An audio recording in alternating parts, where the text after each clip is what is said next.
I think we're live. Hey everyone, welcome to my third stream. No, yeah, my third stream. Hopefully, we're live now. I hope. I don't think this is working properly.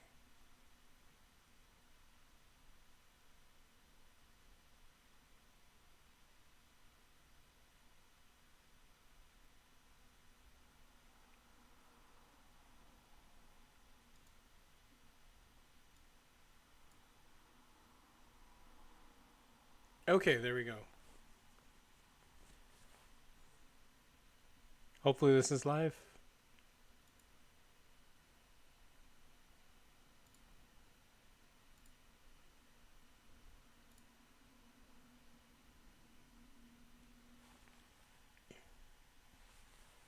I have no idea who's going to join this, if anyone, but if you do, thank you.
Are we live now? Hopefully, we're live.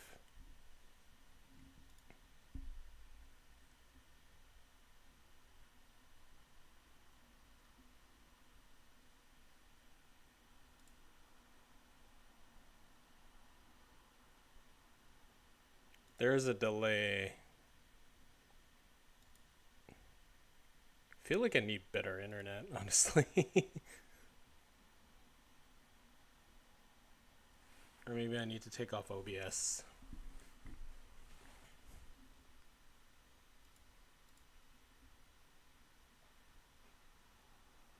Oh, I have someone.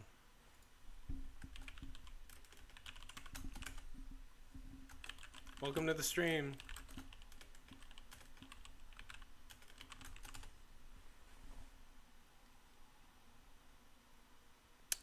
I don't know if you can hear me. There's a little bit of a delay.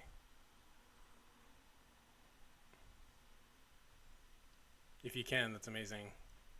Thank you for joining. My name is TRG. I'm the host here.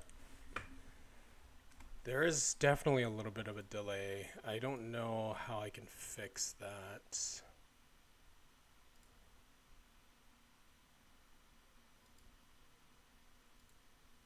So this isn't exactly live. It's like delayed probably, I don't know, a little bit.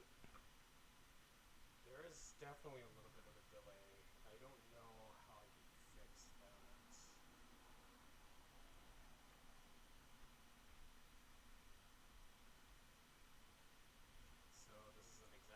live. It's like delayed probably, a little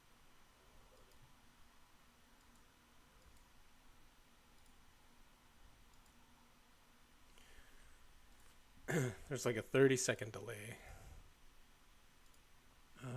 Let's see.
see here.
I think therein lies a problem.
Oh, hey, welcome to the stream.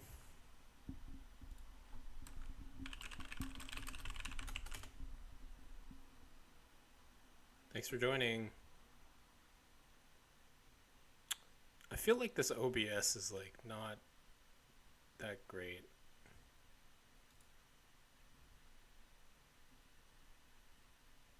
There's like some lag here.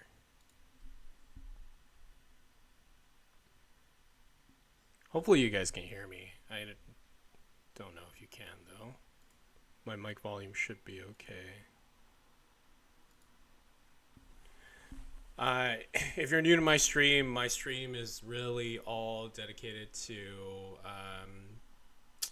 at least right now anyways, it's all dedicated to man's problems or problems that plague men. I don't believe that there's a safe space for a lot of men to discuss these particular things. So I don't know if you are a guy or there's a guy that you know in your life that has certain problems, but please feel free to enter something into the chat. I'm happy to always answer questions.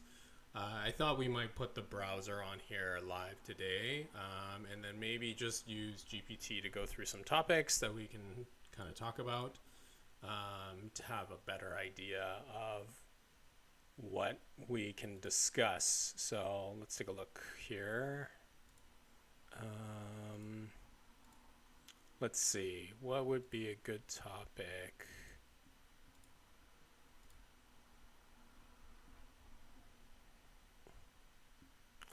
Starting over the emotional turmoil of divorce and separation. We talked about this last time.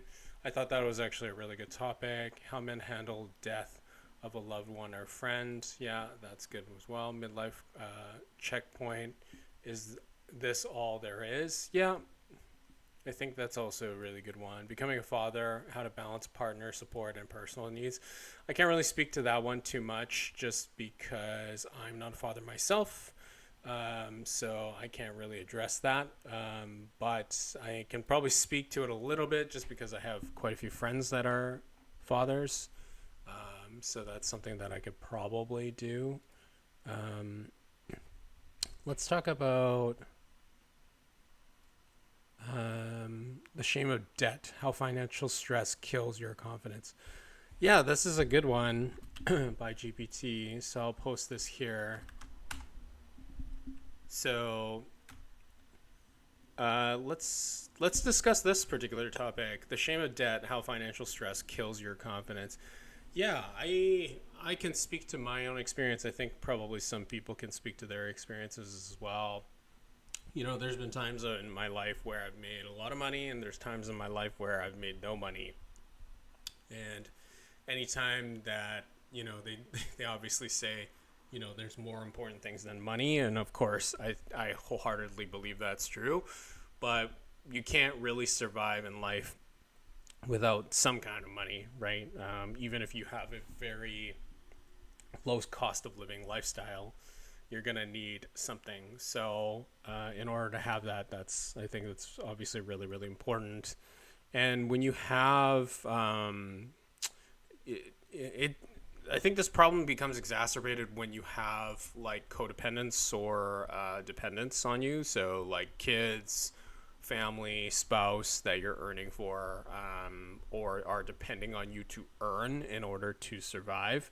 It just makes it exponentially more difficult when you're dealing with some of these things. That could be from like a loss of job, or just, where I'm from in Canada, the cost of living growing exponentially. I think various different things could factor into that. So those are layoffs, for example. I mean, that's obviously a huge, huge problem in today's economy, especially with so many companies that are just doing mass layoffs right now. It's like pretty brutal, right? Um, yeah, so I mean, this is always a tough subject. And it's like a vicious cycle too, because when you're in debt, you're trying to make the bare minimum just to meet that debt mark, and then you might be doing everything you can, or presumably everything that you can, to try to get out of that debt, whether that is finding new jobs, doing like gig work, like driving Uber Eats, whatever. And it's it's super tough because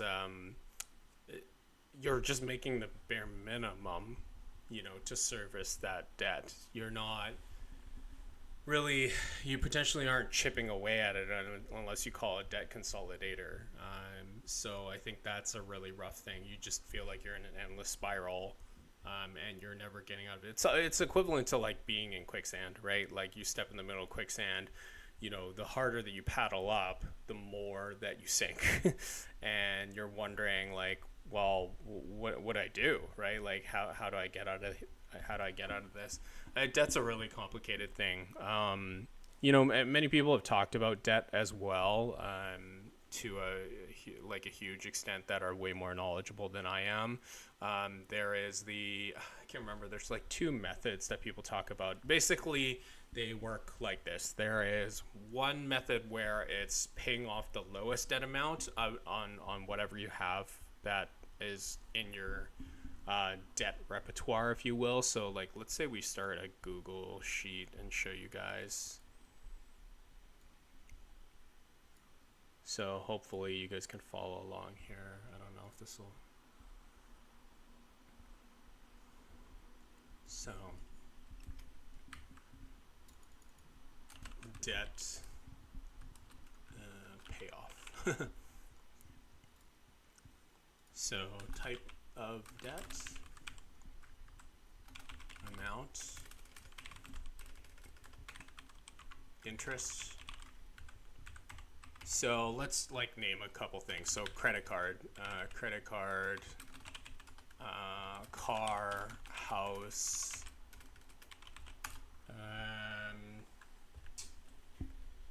home. I don't know, house or like mortgage. Let's just call it mortgage because not everyone has a house. And let's call this like a home equity line of credit. So HELOC, home equity line of credit. So if you own your own home, you're borrowing out of the equity of your home to have more liquid cash, and usually at like a higher interest rate. And then what's the final piece of debt? I don't know. Like you're paying back, paying back your homie.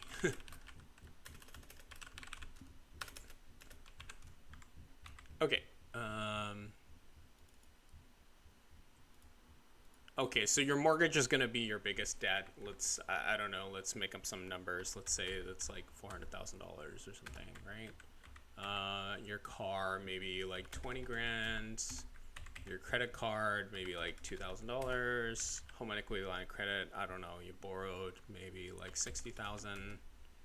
And if the mortgage mate is here, he can definitely help you guys with that, by the way. Yeah, way better than I can. And then pay back your homie. Maybe you owe your homie like $1,000. Okay, and then the mortgage, your mortgage would be like 2.99%. Maybe your car you got at a pretty good deal, or like 1.99. Oh, sorry. So 2.99, 1.99. Credit card is usually a lot, so 19.99 to 21.99. There's credit cards that have 29% interest. Home equity line of credit is generally more than a mortgage. That's how the bank makes money and dings you. So I would say, like, you know, when I got a HELOC back when I owned a property, it was like, it was basically like, I think it was like prime plus 1 at that point or something like that. So it was like 4%. So let's just put 4% and then pay back your homie. I guess if your homie is charging you interest, if he is a real homie, maybe he's not charging you interest, but I don't know. Maybe he is, he isn't, or let's say like 7%. So I guess there's like two schools of thought in paying back debt, which it's really kind of up to you on how you want to. Let me blow this up because I don't think you guys can like see this, right? Hopefully, yeah.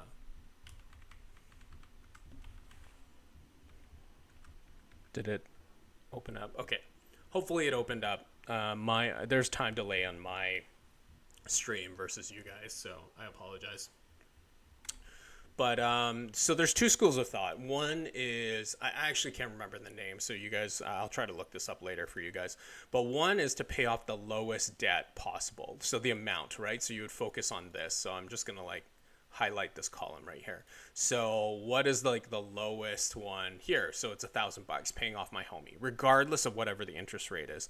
And the school of thought behind this is for you to just wipe away off that debt. So psychologically, you know that you have, like, you're Xing out that burden from your table, right? Like on whatever you owe. And I think there is dividends to that depending on what type of person you are. Maybe you're a person that just likes to get stuff off of his or her plate. You don't want to deal with it anymore, and so I can totally see why this method would be effective. So the the lowest barrier to entry debt that you have. So whatever the lowest amount is, right? The second lowest amount would be this credit card debt, which is $2,000. Now, is this method the most efficient way to handle debt and to pay off debt? No, it's absolutely not. If you're looking at the most efficient way to pay off debt, you would want to pay off the highest interest debt first, right? So that it doesn't compound and snowball, which would be this. This is the credit card debt. Usually credit card debt is what starts to really kill people when they get in trouble, right? I've noticed this with a lot of kids that graduate university, at least the ones that I bumped into. They graduate college or university, they get out, they get their first job. They are maybe not super careful with their money. They think that they're actually making more money than they actually have. And then they spend, like, they decide to move out, right? Hey, I'm going to move out, mom and dad. I'm going to move to my own place. It's going to be awesome. You know, there's a lot of costs associated with moving out that you guys don't really factor in when you first move out. Like, if I put down a line right here, this is a separate topic, but like if I go like moving out expenses, okay. Okay, so there's a bunch of things to consider. Usually when you're a college kid and you move out, you're probably not going to be able to afford very much, right? So let's talk about rents, security deposit. You probably will need to pay electricity. You probably will need to, you might need to pay like heating, or yeah, so like gas. And then you might need to pay, so gas might be optional, might be included. You might need to pay like internet, and like parking space. And then these are just like the things that I'm not talking about, even furniture, right? So these are just like simple things. So and then we go into like basic things that you would need in order to survive, right? So you would need a bed. You probably need some kind of like table to eat, like kitchen table, maybe a TV, computer desk, chairs,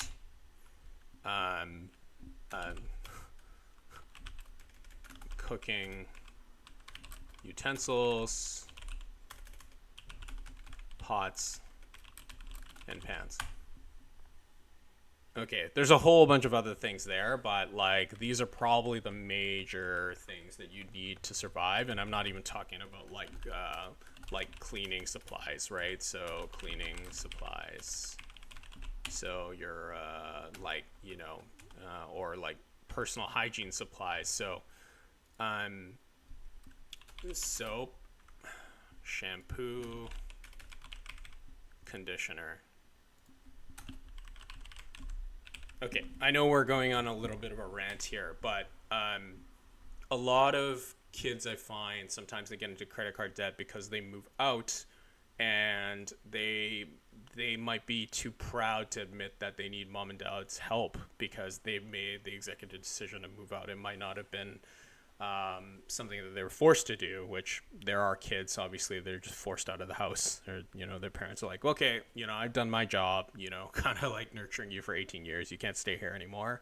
You got to find your own way, and to each his own, they're parenting. But then when they do get a new place, they automatically assume that these two sectors right here is like all that you owe.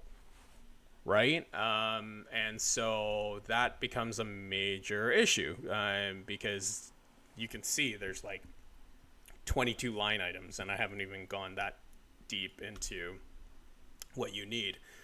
And so a lot of times when you just move out, I know most of us probably know this because I'm in my early 40s, and some people watching the stream are probably in their mid 30s. But people just assume, you know, hey, you know, like I'll just borrow soap from my mom, or like soap comes free because I've had it all my life. Yeah, that's not true at all, right? So rent and security deposit is probably like the major one. And then we can like fill in some of these things in terms of like what the prices are here in Canada a little bit. But I want to go back to here just so that we can finish our thought. So this is what really kills you, because people start, what do they do when they don't have the ability to move out, right, properly? Well, they got to buy a bed, they got to put a couch on layaway, right, or to their credit card, or they got to put something else. And that's like the easiest way for them to like sign something quickly as possible. That's how credit card companies make money. right? Not only merchant fees, but also late fees and any kind of like penalties. So you end up starting to pay your minimum. You all of a sudden sign $5,000, $10,000, which you do not have to buy some furniture and to furnish your place and whatever. And you can only afford the minimum of like $100 a month, right? And every single month, that's a compounding effect where it's just going to stack 19.9 or 21.9. I've seen 29% credit cards over and over, and you can imagine that just gets exponentially worse as you do not settle your credit card debt. So the other reverse side is obviously concentrating on the interest and then going from highest interest all the way to lowest interest, right? That's generally the most economical way to be able to do things. Now, it's entirely up to you how you want to handle that situation. Everyone is going to be completely different on what they want to do, but that's really like I think the two ways to really settle debt, right? Or look at debt and consolidate debt. If things get out of control, I've known friends that have called debt collectors, not debt collectors, debt consolidation services before to basically freeze your debt so that it's not stacking on top of each other, and then you're paying like a very, very low interest rate if anything, and they help consolidate your debt by you basically promising to pay X amount per month. Yeah, it'll cripple your credit score, but it is a way for you to stop the bleeding as quickly as possible. So if you ever get over your head, there are services in the US and Canada specifically for that. And at least in Canada, I've had a couple friends that have called that service. They don't charge anything for that. It's just a service that they offer, and apparently they're actually really nice. I was under the impression that when my friends called them that they would be like super judgmental and be like, well, you got yourself in this mess, you need to get yourself out. No, actually they're completely the opposite. I guess because they're really empathetic, or trained to be really empathetic, because they go through these calls all the time, and they probably hear like the worst stories too, right? Like, maybe like a single mom being like, I don't know how to feed my kids, right? Like, and these debt collectors are chasing after me, like just horrible things that will make you cry. So yeah, they're very, very empathetic and sympathetic, at least the ones that my friends have spoken to. And even though your credit is going to take a hit, please understand, guys, like I've known people that have gone to debt collectors, got themselves out of their hole slowly, right? It's taken them a couple of years to pay off all their debt. And they've actually been able to build their credit back up like reasonably quickly, like taking out a couple credit cards, signing, just one charge, two charges to like buying a coffee on it, right? Basically, right? And making sure that they pay that off on time. I've been told don't pay your credit card off early, pay it always on the due date. If you pay it early, it's weird. You trigger something that signifies that you should carry less allotment of credit moving forward. So it actually ends up potentially hurting your credit score, which is very odd. Someone was explaining it to me one time. But yeah, so pay it on time. Obviously, don't be late on that. And then don't pay it early. Pay the exact amount that's owed. Don't pay additional amounts. And yeah, like live below your means. Like I think that's like really important. Now, one thing I did want to mention to anyone that might be listening that is going to be moving out, like a lot of these things right here, I mean, aside from obviously the soap and stuff like that, which is hygienic, but like this stuff right here, you can get a lot of this stuff free or secondhand. And I've probably made that mistake in the past of buying stuff totally brand new. I was in a financial position to be able to afford that, which, God bless. But yeah, you can get like, I mean, I can understand some people having reservations about getting like a used bed. so you probably have to draw the line there depending on your boundaries.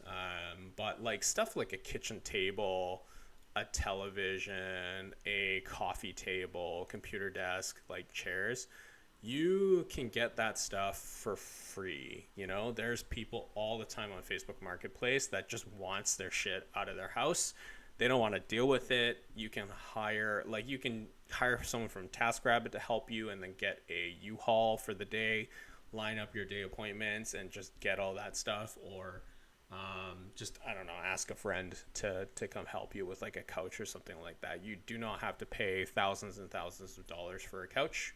If you're in a position to be able to do that, then that's amazing. If you're not, then that's better than nothing, and you can always upgrade later. So that's like a really important thing. Like I'm sure if I just Googled like free couch, like free couch, yeah, like look at this. Let's go to like Craigslist.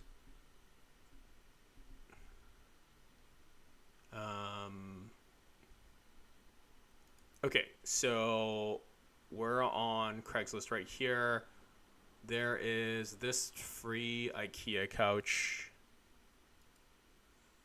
and it is free IKEA sofa bed with a pet-friendly non-smoking home. It has a storage under the chaise and it pops up into a double bed. The leather is peeling and there's a rip in the chaise. We just covered the couch and cushions with blankets to cover it up. Okay, so they give you like a pretty good explanation on why, and it's a non-smoking home. It's in Surrey, and you can see it's like kind of beat up, but it's probably still serviceable. I don't know how good the cushions are, but you can probably buy like cushions yourself. But this kind of stuff, like, honestly, like, look, there's a really big store. It's good that they have this on the Chaise Lounge where there's storage. You'd be surprised how quickly you accumulate crap, and you can just shove it really under your couch right here, which is super nice. You can see that. It is definitely beat up. You might need to like resurface some of these pillows, get different pillows, or just live with that, or get like a pillow cover or something like that. But it doubles as a bed. Like, I don't know how it pulls out. Maybe like right here, it'll come out and you have to move this coffee table. But this is free, you guys. Like, you can. This was posted 8 hours ago. They wanted to pick up ASAP to get out of their house, right? Like, it is totally possible for you to furnish a place with minimal amount of money. And this is probably not the best example of like quote unquote quality that you can get if you look hard enough.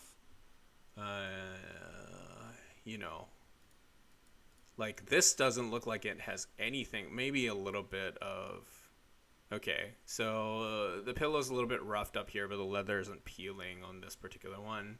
And it looks like a 3-seater, looks decent.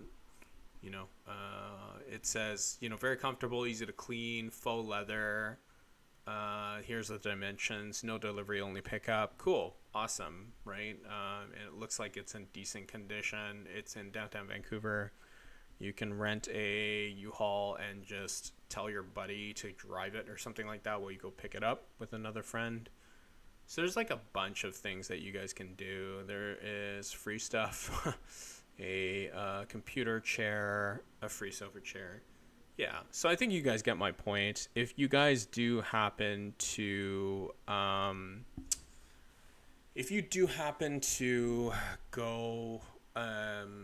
you're looking for a place and you're trying to get out, like, please remember that you don't need to go crazy and get into debt. Like, that's the last thing that I or anyone else wants you to do. Live within your means, or below your means, I should say, and you will be able to get ahead no matter how little money you make. Okay? What is the other thing that I wanted to talk about? I mean, we're going off here a little bit on topics normally that affect men. But one of the things what was I going to mention? It was about work. It was about debt. It was about consolidating your debt.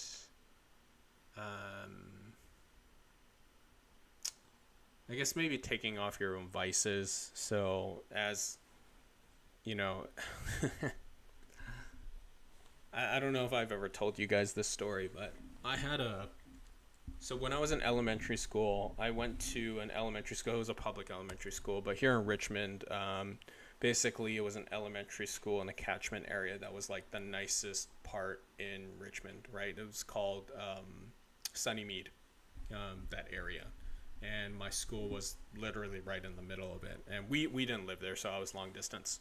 But I had a classmate and a friend that lived right across from the school. I remember when he was in high school, he drove a uh, Mercedes like SL 500, like convertible 2-seater, in high school, by the way. So when he was like 16 and he got his license, it was his dad's, but like he was able to drive it. And then fast forward like a couple years later, like quite a few years later. So that was like high school time. I went to a different high school and he was in a different high school. And then fast forward a couple years later, I actually saw him at the night market. So Richmond has a night market here. It's a big Asian market. It actually used to be fun. Now it's just a cash grab. But you'll see like a typical Asian night market, if you've ever been to a night market, where there's like food stands, like stands that sell like, phone covers, little trinkets, all that kind of stuff. It's generally a pretty good time with overpriced food. But I was walking by and then he shouted my name. And I won't name his name on this stream because I don't think that's fair, for privacy reasons. But he shouted my name and I was like, oh, hey man, like, how's it going? I haven't seen you in a long time. And he was like, oh, good, not bad or whatever. And I was like, oh, cool. Like, so do you still live in Sunnymead? And he's like, no. I don't live in Sunnymead anymore. I haven't lived there for a while. I was like, oh, okay, when you moved. And then I asked him, like, hey, are you still driving your beige, like, SL 500, right? And he was like, no. I was like, oh, okay, you upgraded. I automatically just assumed that he upgraded to something like a Ferrari, something like that. Like, I knew his family was like very, very wealthy. And he said, no, I drive a Civic, right? And there's nothing wrong with a Honda Civic. It does the job. It's one of the best selling cars maybe ever, to be honest with you. And in North America, it's probably one of the top 3 best selling cars besides like the Camry and Corolla, and Accord. It's probably top 5, I would assume, every single year, because it's just so reliable and economical. But I was like surprised, right? Like he really lived a high flying lifestyle. And then he's like, yeah, no, I live in these apartments. Like he named his neighborhood and I knew roughly where that was. And I was like, oh, okay, cool. Like, do you live alone, like with a girlfriend? He's like, no, I live with my family.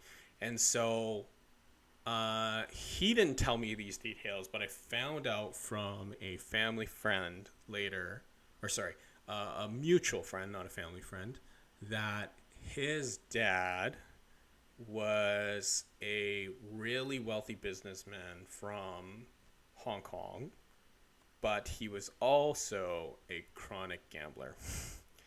And I'm talking about the gambling kind that would go to like, he would be flown out to Las Vegas by casinos, right? Like, that's the level that I'm talking about, right? Like, he would be flown out there. His family would get, all expenses paid, like the hotel paid, the buffet paid, all that kind of stuff.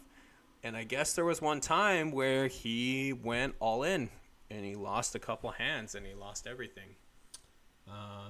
And that's where they're at now. So kind of crazy. Seeing him just a couple years ago when I was a teenager to a young adult in my early 20s, go from like living in a 5,000 square foot home. Yeah. And he lost his dad. I wouldn't say him. His dad lost everything, like literally everything. Yeah, I don't even know if his dad like still works after that, just like mentally, like I don't know how you,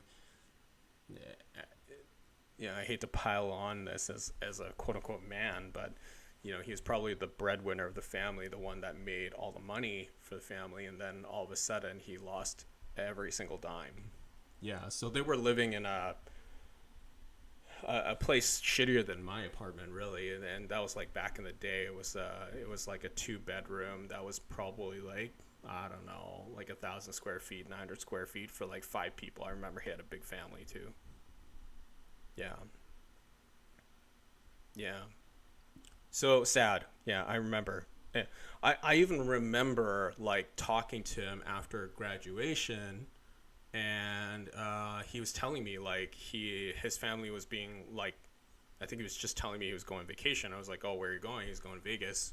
And then like, I found out from him that like he was being flown out by one of the big casinos. I don't know what it was, Mirage or MGM or whatever it was, down there. And yeah, all expenses paid. And I was like, oh shit, that's crazy. But yeah, that's totally what happened. So yeah, it just goes to show you just never know, right? Like, he definitely drove the nicest car out of all my friends back in the day, when we were growing up. Yeah, I mean, that's a magical question. Like, I have a account manager that's helping me out. She joins the lives as well. She's gonna start posting on Reddit to help me, like, spread the word. But I think I just need to be consistent with it. And then if you guys are, I'd be grateful if you guys just tell people, like, any of your friends that actually find value with it. So, I never want to like pressure or push people to like come to my lives that don't find any value. But if they do find some kind of inherent value with it, that'd be great. They can just turn it on, and then they can pop in and listen whenever they want. But yeah, gambling ruins lives. That's really really messed. That really stuck with me for sure. Yeah, after talking to him and seeing him at the night.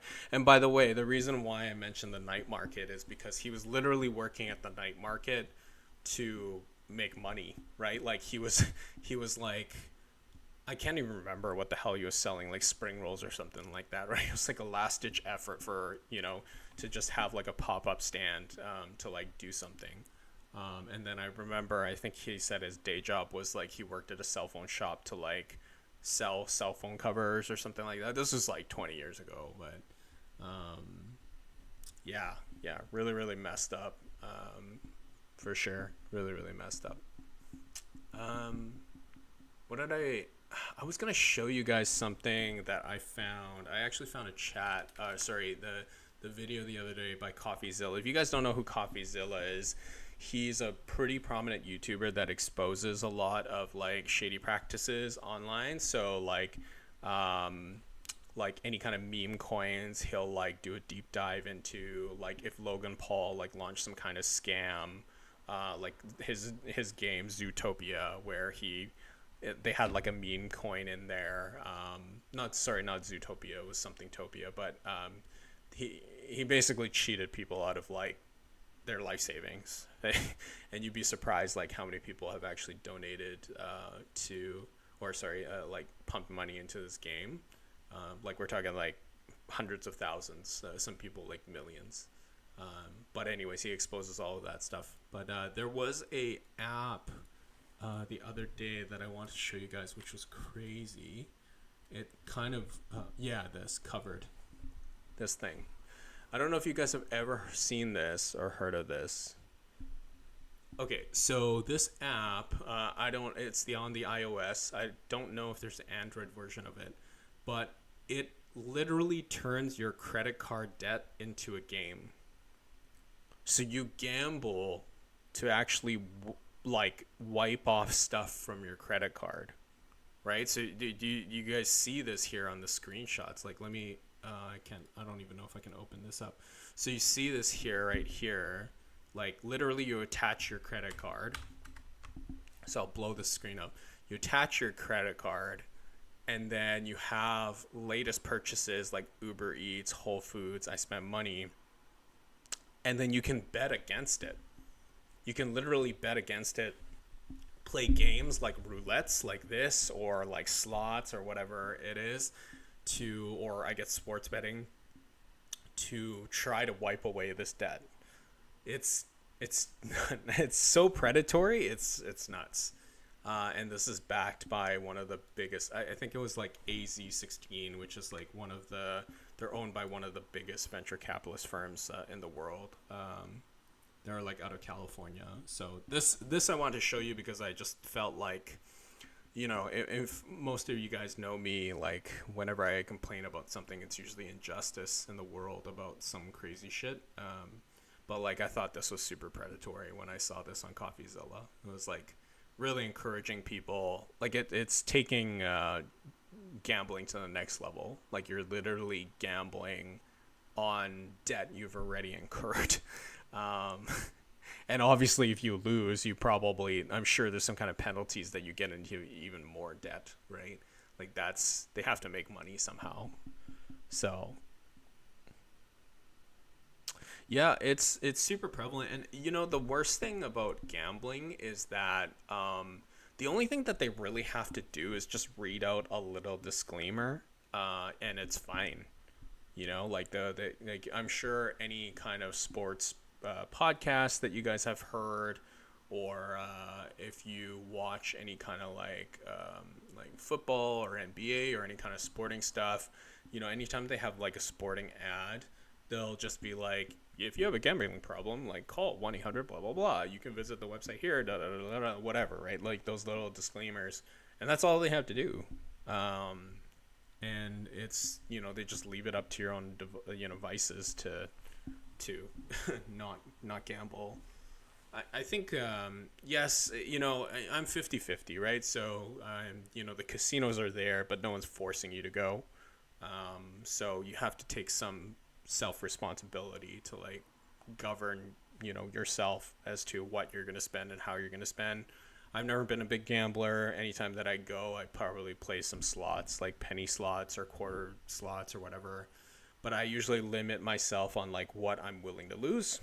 So if it's like $20, $100, $500 or whatever, I'm just like, okay, I lose it all, I'm fine. And then I usually also like give myself a milestone. So I don't know, if I double this money, I'm just gonna press cash out and walk away, right?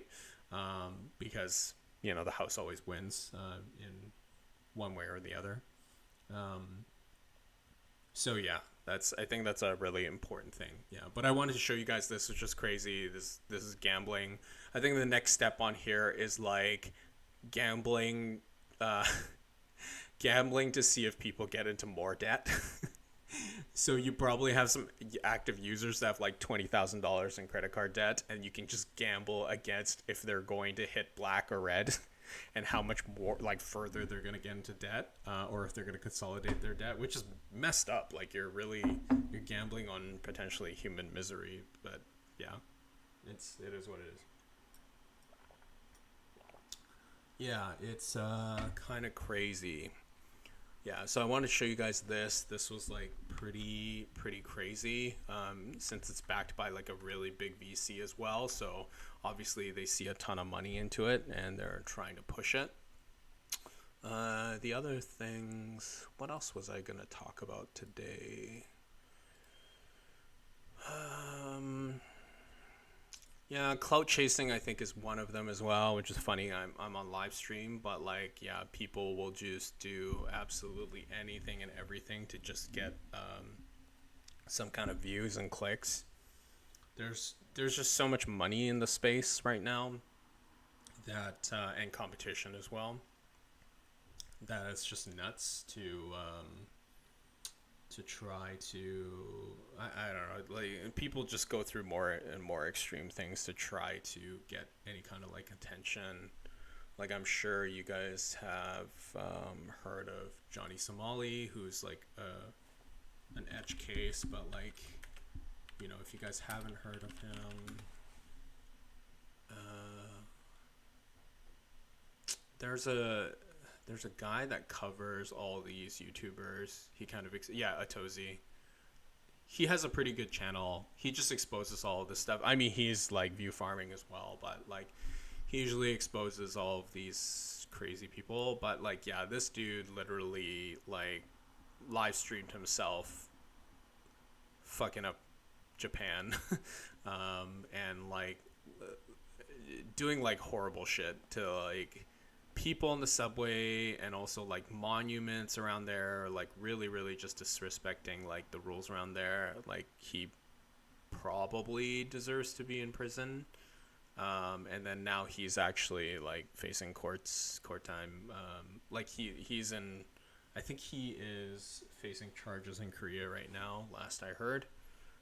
So he got kicked out of Japan, and then now he's in Korea, and he is under arrest, I think, in Korea and appearing in court. So who knows what will happen to him, like sentencing and stuff like that. But yeah, it's super super messed up, and he still streams stuff. Like he hasn't apologized at all about any of these kind of things. Oh, welcome to the stream. I have 3 viewers. That's nice. Yeah, I think I just have to continuously keep up this and get more viewership. But yeah, this guy's a total piece of shit. Please don't be like him.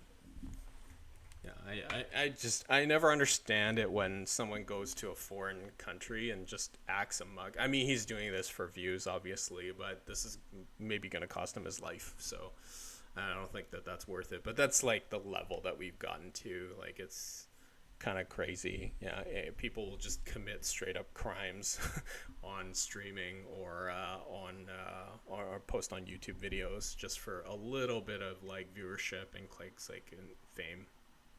It's absolutely nuts. Yeah. So go check that out if you guys don't know that story. Oh, one thing. Since we're having a podcast to talk about men's issues, let me just pull up something here.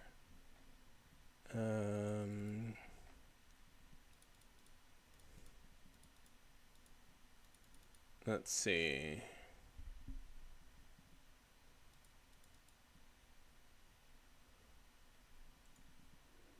Yeah, so I think this is probably an important topic that I can post onto here as well. Choosing your influencers, who should you actually be listening to? Yeah, I think this is probably an important thing to kind of discuss, because there's just so many voices out there right now, from all different types of angles, from different political spheres, from having different agendas, having different religions.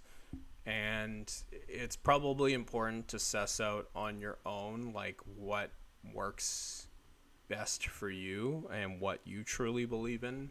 And there's obviously some people that can go into a huge rabbit hole of listening to people and being heavily influenced them without any kind of critical thinking to solve these kind of problems themselves, or really like sit back and ask themselves, like, is this really really what I believe in or not, right? And I think that that's probably lost in people that are younger than my particular demographic.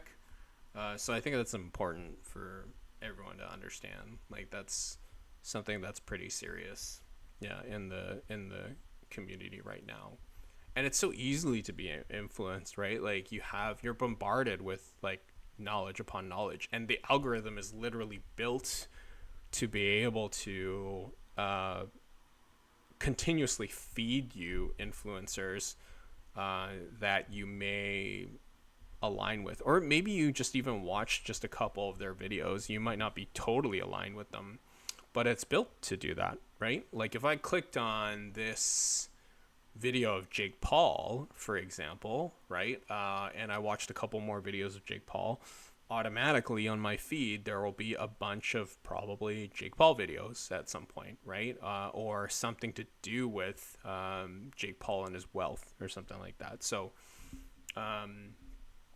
yeah, I think there's just like a lot of like stuff out there that you could be heavily influenced in, and it's important that you kind of discern between those things. One thing that has been really, really common as of the last couple years, especially from COVID and beyond, is red pill contents. So I'm sure that you guys have heard about this. The truth about red pill. I don't necessarily agree with everything in red pill. Red pill is there's some things that definitely I understand where the red pill community is coming from and why they think that way. So there's like blue pill, black pill, and red pill. And red pill is generally like very men first, women second. And they do say some things I think that are very true in society.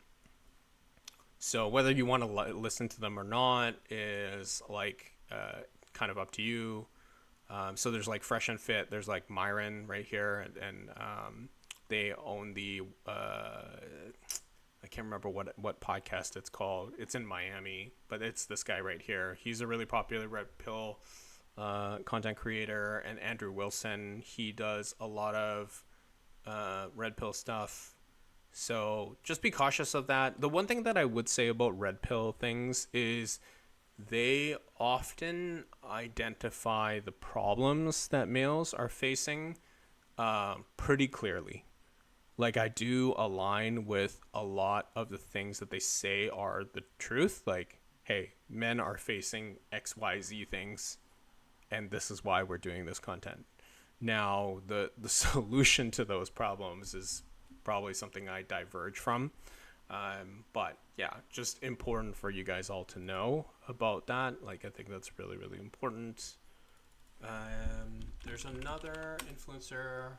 He's actually right here. This guy, he's a Harvard psychologist who actually failed into getting into Harvard, I think, the first time, but Healthy Gamer GG. He actually interviews a lot of streamers and has a lot of, like, because he's a practicing physician, practicing psychologist, he actually has a lot of really good insights, and he has a lot of men on his podcast. So he has had people like very famous streamers and gamers and talk to them about their lives, like Ludwig, Regful, like Mizkif. He's had a lot of different like voices in the streaming community on his streams, and he's talked about a lot of different types of like addictions or things that men are kind of going through, which I believe is a good thing for community. I find his insights very intelligently like based, and also like potentially productive or insightful. So you guys can check out him if you guys get a chance. I've seen him grow from really like not that many viewers all the way to 3 million. Like, he's done a really good job building his brand, which is awesome. Yeah, I can't imagine he I don't even know how much money he actually makes from his practice compared to his actual YouTube channel, because he has 3.15 million followers. But yeah, those are things. So be careful about the influencers that you follow within the community. Yeah, it can be a dangerous proposition when you're just willy-nilly listening to crazy advice. Yeah. One of the things that, because men are, I mean, I can kind of dive into this a little bit. One of the things that I think you guys need to take advantage of, whether you're a man or a woman, but especially when we're so, we're so bombarded with responsibilities of finance and stuff like that, you really need to build your credit score. It's like everything in Canada and the US, more so in the US than here.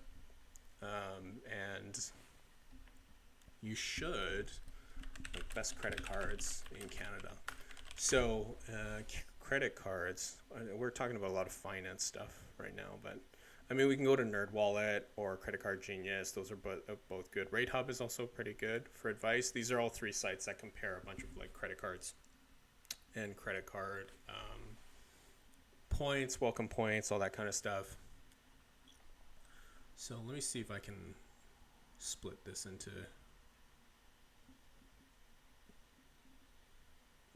Okay. So if you guys are watching my screen right now, credit cards are usually broken down into a couple different subcategories, right? So not all credit cards are made equal. You have to pick a credit card that really works for you. You have stuff that is, well, best credit cards is just an overall credit card, but cashback credit cards is exactly what it sounds like. You'll get some kind of percentage on your statement at the end of the year. I would say that it's probably about anywhere between 2 to 5%. 5% is being pretty generous and or really generous, and it'll probably be capped, to be honest with you, after a certain amount or up to a certain amount. Travel credit cards are very, very popular amongst people. I myself pretty much exclusively use travel credit cards just because I fly to Asia every 6 months pretty much for free and back. Rewards credit cards could be a certain type of reward point that you're seeking. So this one is pretty good. Business credit cards, if you own a business, right, and you're trying to start assign credit card business expenses to that. So I don't know, office supplies, food supplies, whatever that might be. And then even other credit, like credit cards for bad credit. So if you have bad credit or no credit, like, I don't know, you're someone that's retired and you don't have a job, for example, but you need to take out a credit card. Student credit cards, of course, if you don't have any credit score to begin with or very, very little. And then no fee credit cards. So there's a bunch of subcategories.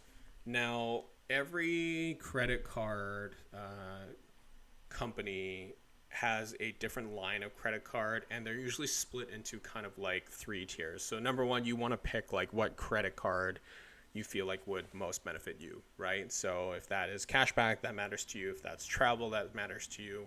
If that's rewards for a specific thing, like scene points, like you go to watch the movies a lot and you want like a scene card just to accumulate that, you could obviously certainly do that. And yeah, it's basically it's like entry level, that is no fee credit card. And then you'll have a minimum fee, which is anywhere usually ranging to from $50 to about $120. I would say those are called like mid-tier credit cards, like annually. So an annual fee of that. And then you have like the platinum tier credit cards. So we're talking like American Express Platinum. We're talking like a I think it's like the Chase Sapphire card. We're talking about the Visa TD Infinite Platinum card. So those cards usually carry anywhere from like a $3.99 to $7.99 fee on the high side. American Express Platinum, I think, has a $799, not this one right here, platinum card. Yeah, $7.99 is the annual fee. Yeah, so definitely wouldn't recommend these for entry level users unless you can afford it for sure, or you can really maximize the benefit of this. I would recommend probably something that is no fee or annual fee that's waived if you do certain banking for them. So you see these 3 cards right here are waived. I actually have this one right here. I think this is the TD Airplane Infinite Visa. No, this is the cashback, so I have a different credit card. But this is $139 annual fee. I think the first year is free. And then, if I'm not mistaken, if you hold a certain balance in a Visa Plus account with TD, you don't have to pay an annual fee for this card, right? So if cashback matters to you, this might be a good card for you. But I would highly recommend you guys go read some of this. Some recommendations that I can make personally. Number one, for sure, multiple years in a row, probably for the last 5 or 6 years, this is undoubtedly, at least in my opinion, the hands down the best mid-tier credit card for Canadians, and maybe the best overall credit card for Canadians in all of Canada. Yeah, the Amex Cobalt. For multiple reasons, but the simplest reason I can tell you guys is eat and drink is 5x points. And that is kind of unheard of for any other credit cards. You will find credit cards that might give you 2.5 points, 3 times points, maybe even 4x, generally never 5. I believe it's the only credit card in Canada that gives you 5x on groceries, restaurants, and food. Select groceries, restaurants, and food, but it's quite a few places, right? Like if I go to, I don't know, Freshco or something like that, or Food Basic or whatever, I use my Amex point card, I'll get 5x points. The other benefit with this credit card that is really strong is that you have American Express points. And if you're not familiar with their point system, as long as you have an American Express card, your points will never expire. And the beauty of American Express points is you have a lot of travel partners. I don't know if I can illustrate that here. And why is this important? Because you can transfer these points sometimes on a 1-to-1 level or even 2-to-1 to basically any partner that you want to use them on, right? So if I want to fly Air Canada, I could transfer to Aeroplan on a 1-to-1. If I wanted to fly Cathay, I could transfer these points to Cathay. With Lufthansa, with British Airways, with Air Emirates, you get the idea, right? So it's super flexible. You basically have a piggy bank of American Express points, and then you can just divvy them out to wherever you get the best flight or best flight program. Okay, so I usually transfer this to Cathay or Aeroplan, but that's essentially basically how I fly for free. And sometimes if I'm lucky, I can fly premium economy for free, or even maybe a certain ticket that's like part of the segment is business class. And for those that don't fly a lot, business class tickets could be, 10 times the amount of an economy ticket, right? Or 5 times the amount. It's not unusual for that to happen. So you're talking about a couple $1,000 flight that is pretty much for free, except the taxes that you would have to pay. Taxes and fuel charge, I believe that's what it is. Yeah.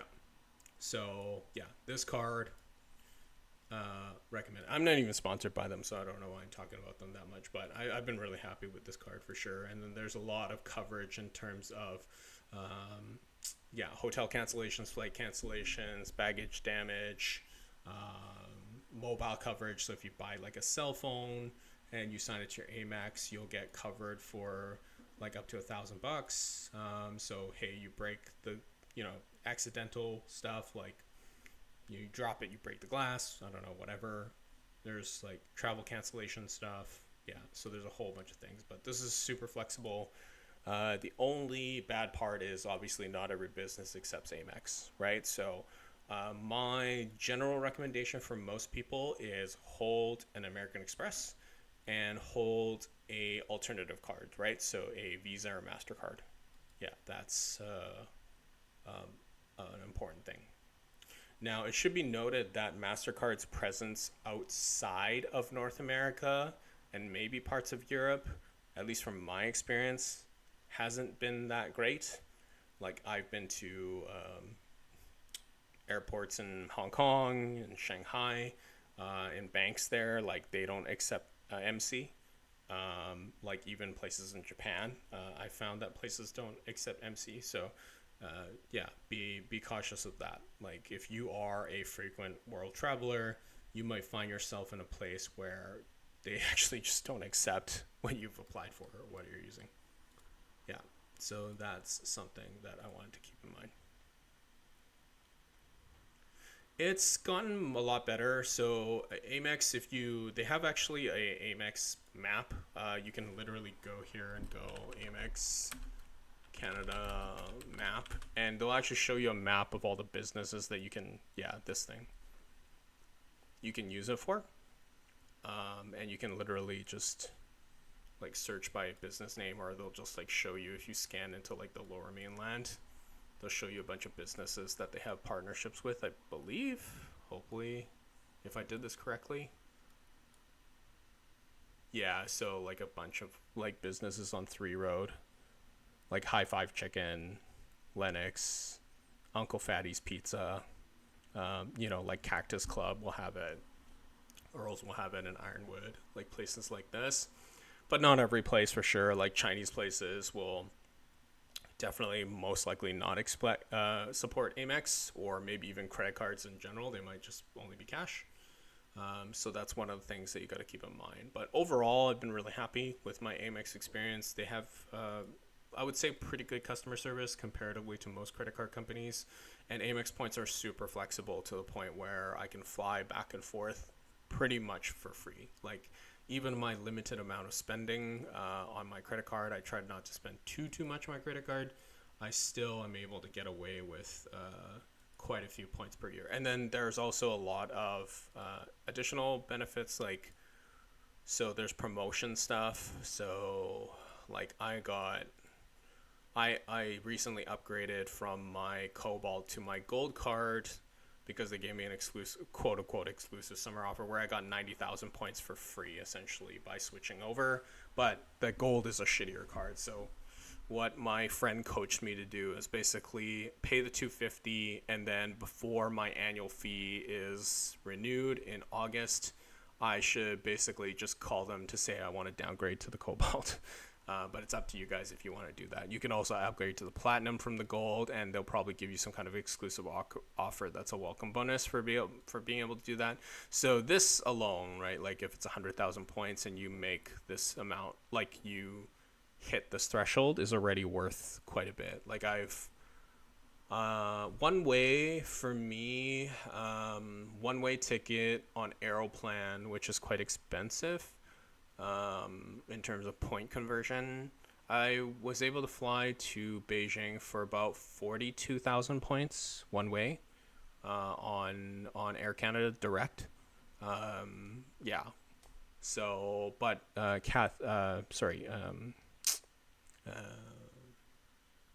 Cathay Pacific is quite a bit cheaper in terms of flights and way more plentiful because they fly to Asia all the time. So yeah, this is one thing that I wanted to point out to you guys that I think is important. But other people are going to be married to different stuff as they do banking in different sectors, right? So if you're with Scotia, if you're with RBC, if you're with, I don't know, HSBC. Actually, HSBC is not in Canada anymore, I think. Yeah, different BMO, for example. You might want to stay with your home bank because it's just easier for you to pay bills and shit. But yeah, that's something that I can recommend that you guys do. Yeah, I mean, people booking free flights on ANA with points. You can do stuff like this. Get a business class seat. Yeah, if you have enough points. And it is quite an experience. Like I have to say, for long haul flights, if I can afford it in the future, anything over 4 hours, I think is probably worth buying a premium economy seat on. It makes a pretty big world of difference when you're traveling for that long. Yeah, at least for me. For other people, they want to, they value saving the money more, which totally makes sense. It is quite a bit more money. So I probably wouldn't buy it out with cash, but with points, I don't know if I really need to spend that many more points in order to get a premium economy seat if it is available. Yeah. Mr. Beast. This is like one of his first, I think this is one of his first videos, if I'm not mistaken, which is crazy. Yeah, sometimes I watch these videos. Obviously, these videos are a little bit skewed because they could be sponsored by the particular airline. Like this guy, Sam Choi, he does a lot of reviews of like first class.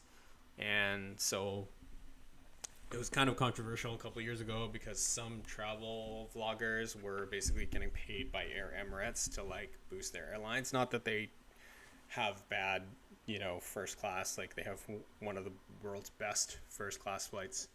But they didn't disclose that they had a partnership with them, which was obviously shady practices, right? We can watch this. Welcome back. Which airline has the best and the worst business class seat?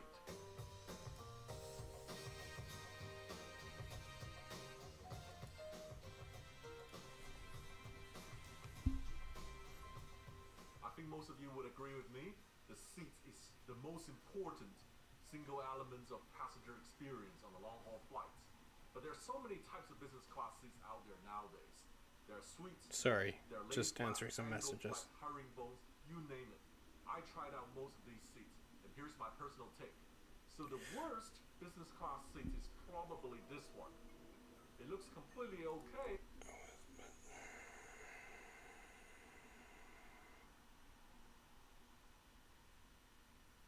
Sorry, give me a second, guys. Yeah, so with sponsorships, it's actually against YouTube's terms and services if you don't put that you're sponsored there. So I think that was probably one of the most controversial things. Like, you're literally supposed to put a line in here that, oh, I'm sponsored by this airline or whatever. Like, so people, and I think you're supposed to announce it in this video. Like, this is a sponsored video by Surfshark, or, you know, I'm sponsored by NordVPN, but I'm going to show you guys what it's about. So you're supposed to disclose that, you know, during your video or live stream, but obviously some people do not. But let me keep playing this. I just got to answer some messages here. Two sitting. But when you recline and make it fully flat, it became two different levels. By the window, the one is on the upper level, and by the aisle, the one's on the lower level. So you can find these seats on Philippine Airlines A330 high density configuration, and also Royal Air Maroc 787-8. The trouble with these seats is when they fully recline, by the window you're sleeping on a very high position. And if you're sleeping on the aisle side, you're sleeping so low, you're almost touching the ground. This has to be one of the more interesting odd design I've came across. This configuration definitely presents a problem of how to hop over your neighbor to get out. On the lower one, it feels pretty close to the ground actually. I actually like this upper bed better. When I'm in this position, I don't actually get to see the person below me. On a long-haul flight, no one likes to be stuck in the middle. It is inevitable in economy, you have neighbors on your left and right. But sometimes in business class, you also have the same issue. On those airlines has 2, 3, and 2 in business class configuration. These can be found mainly on the Boeing 777. So Emirates has a lot of these 777s doing the old configuration 232. Ethiopian Airlines has them, Turkish Airlines has them, Korean Air, Philippine Airlines, and Egypt Air, a few airlines that runs their 777 in these old configuration. So these 777 came around late 2000s and early 2010s. They have now reached midlife and is due for a cabin refurbishment. But with all the supply chain slowdown and late delivery of new aircraft, expect longer of these airplanes in service. So I want to share you a little tip if you're flying on Emirates Boeing 777. Try to get row 6 or row 8 in business class. These rows are usually reserved for infants or for handicapped passengers, but they are available online check-in or at the check-in desk on request. These rows are the first row in each cabin zone in the business class, and they give you more privacy and more comfort. So the next worst business classes can be found on Air New Zealand and Virgin Atlantic. You can find these on Air New Zealand 777, 787, and Virgin Atlantic 787 and A330-300. So these are the herringbone seats, but instead of looking into the window, they look away from the window, they look inwards. So you can see your fellow passenger's face, passenger's feet, and then there's very little privacy to it. In terms of privacy, it's also interesting. When I go fully flat, all I can see is up the ceiling. I don't see anyone else. So the only problem I have with this seat is they can only go either flat or back to upright position. So I want to share you a trick. If you're flying on Air New Zealand or Virgin 787, choose the A side, because on the A side, you don't actually look into others. There is a wall divider, but if you sit in the middle or sit on the right side, you look across each other. So there's more privacy on the A side. So I know there are some shortcomings and weirdness on these seats, but you gotta remember they're still fully flat seats. And I flew the Air New Zealand. By the way, it does make a difference from my experience. Even though Air Canada is not exactly the most amazing airline, I have flown the premium economy. The food is definitely better. The seats are better. There's more overall room. It's just I was just sitting next to one other person instead of two people, so there's just more shoulder room and everything. 777-200 have one of the worst configuration. It has the ancient 222 in an angle flat configuration. These airplanes are one of the oldest planes in Thai Airways fleet, and they're used as a standby aircraft. So occasionally they get called out to Lying flat seats? Well, not quite. My problem here is it's really flat at the top here. It's not really flat here. Yeah. The thing is, The leg support like for sleeping comfortably is like I can already tell from that particular seat, but these are first world problems.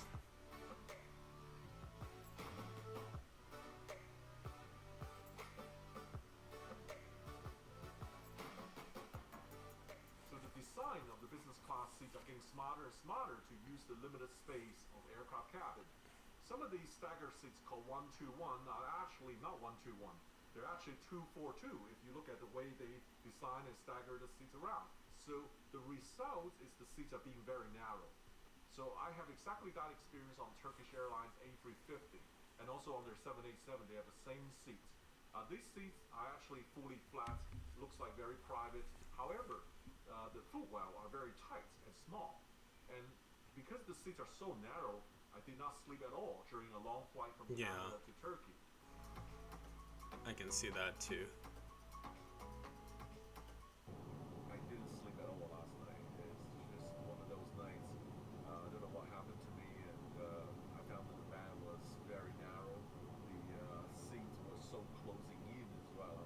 You know, I just really hope this is just a one-off experience. It's like that seat's like Turkish Airlines has this seat's like nice in some respects because it seems like you get a lot of privacy, right? Like it's almost like a cockpit here. But I can see why it'd probably be a little claustrophobic. Like the next seat is, I guess, this person right here. If he was sitting here, or someone was sitting here, the next person's here, and then over the aisle. But I can see what he means by this, because like my knees would probably be right up to the cushion here, so it's pretty claustrophobic. And then even if you lean into here, depending on how much space this has reclining, because I'm pretty tall, yeah, that would be pretty claustrophobic. But you have like a little stand, I guess, here, and maybe this pulls out as a table somewhere. Yeah. the seats were so closing in as well. Just, You know, I just really hope this is I'm pretty sure like retail price for this particular flight is, sorry, I'm pretty sure this price for this retail price for this particular flight for business class or first class is, or sorry, business class is probably like, geez, $6,000 or $8,000 one way, I'm assuming. Yeah, maybe less than 10 grand, I'm not sure. 3-2 business Canada class to on Turkey, their I guess, 777 direct. long-haul aircraft. These seats It's not a short have very little distance. privacy, but arguably everyone sleep very well on these seats because these seats are long, straightforward facing, not in an angle flat, and also there's nothing on top of your leg, so there are always pros and cons in business class seats.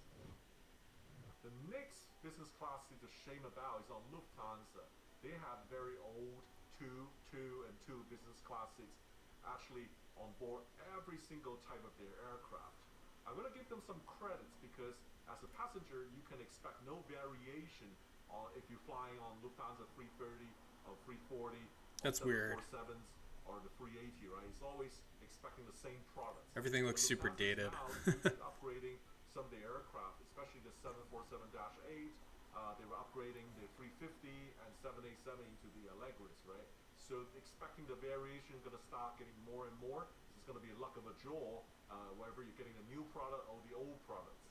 Also, the airline has made it clear the A330, A340, and the 747-400 are not going to reconfigure into the new product.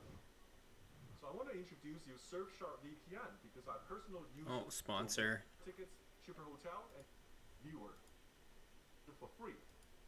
The Qatar Airways Q Suites, everybody raved about it because it has all the privacy. It can even turn into a quad suite for 4 people to share the space. I recently went to Farnborough Air Show when they launched the new generation, next generation of the Q Suites. It's impressive enough. So I'm inside a solo Q Suite next gen. The difference is here. You can open the TV. Oh wow. To create even more space. So the TVs get pushed by the side. I'm now joined by one of my friends and colleagues to dine together, to work together. We have a perfect location for your shoes, which is now here with us. I think it's, I mean, I think there's limited things that obviously they can do because there's still confines of whatever, you know, what the plane has to offer, and then the you know, kind of like the space on the plane, how many people they can fit. What? But with that being said, like if you ever, I can't remember what Emirates airline it is, but there is an airline or Emirates where it's literally an entire room. You have your own. What's crazy is you have your own bed. Like they fold out the entire bed for you, and it's like a full bed. And you have your own shower. You can actually take a shower. They have your full washroom. We can look it up after. You have a full washroom with running water, like hot running water in the air, which is wild. They give you like pajamas and stuff like that. So it is possible, but they would probably have to charge you an arm and a leg, obviously, for that space because that space alone in first class, I think there's only like maybe maybe 3 or 4 suites. Like that's all the room they could afford. Working for your laptop? Let's take a look at the rest of this. You can fit laptop, right? It's big enough for a laptop. Why sure? We have the wireless charger. We have another charger just down there. How about C cable, USB-C, direct Yes. charge? You have USB-C as well. You have plenty of space, starting with this safety blower, which you have the access on the panel to. I guess this might be good for like doing business meetings in the air if you're flying with a colleague or something like that. You could sit face to face. Next gen won't be ready until the 777X get delivered, which we don't know when.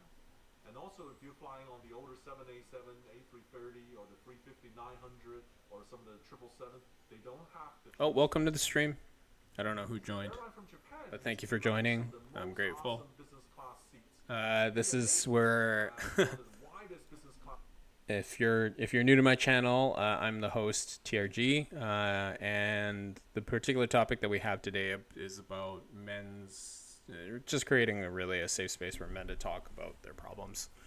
We're watching a video right now on Sam Choi, who's a travel vlogger, and usually all his content is just surrounding about first class, second class, whatever, lounges, like any kind of travel related things on airlines. Yeah, so we're just taking a look at the top 10 best and worst business class seats. Class seats is called a room.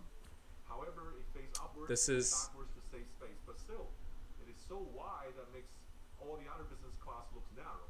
We're enjoying the room here. This is my next door neighbor, but really, this is so wide. It fits 2 of us here. I think this is on JAL or ANA, right?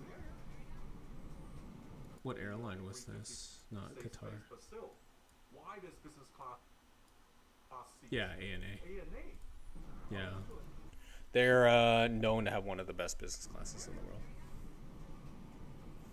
Oh wow. Okay, what about here? Here you can close this up. Very nice. That's cool. You get a lot of privacy that way. On the room now.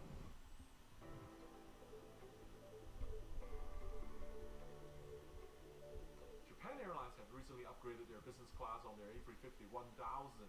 Putting my shoe covers on because we're going to be one of the first to go inside this brand new 350.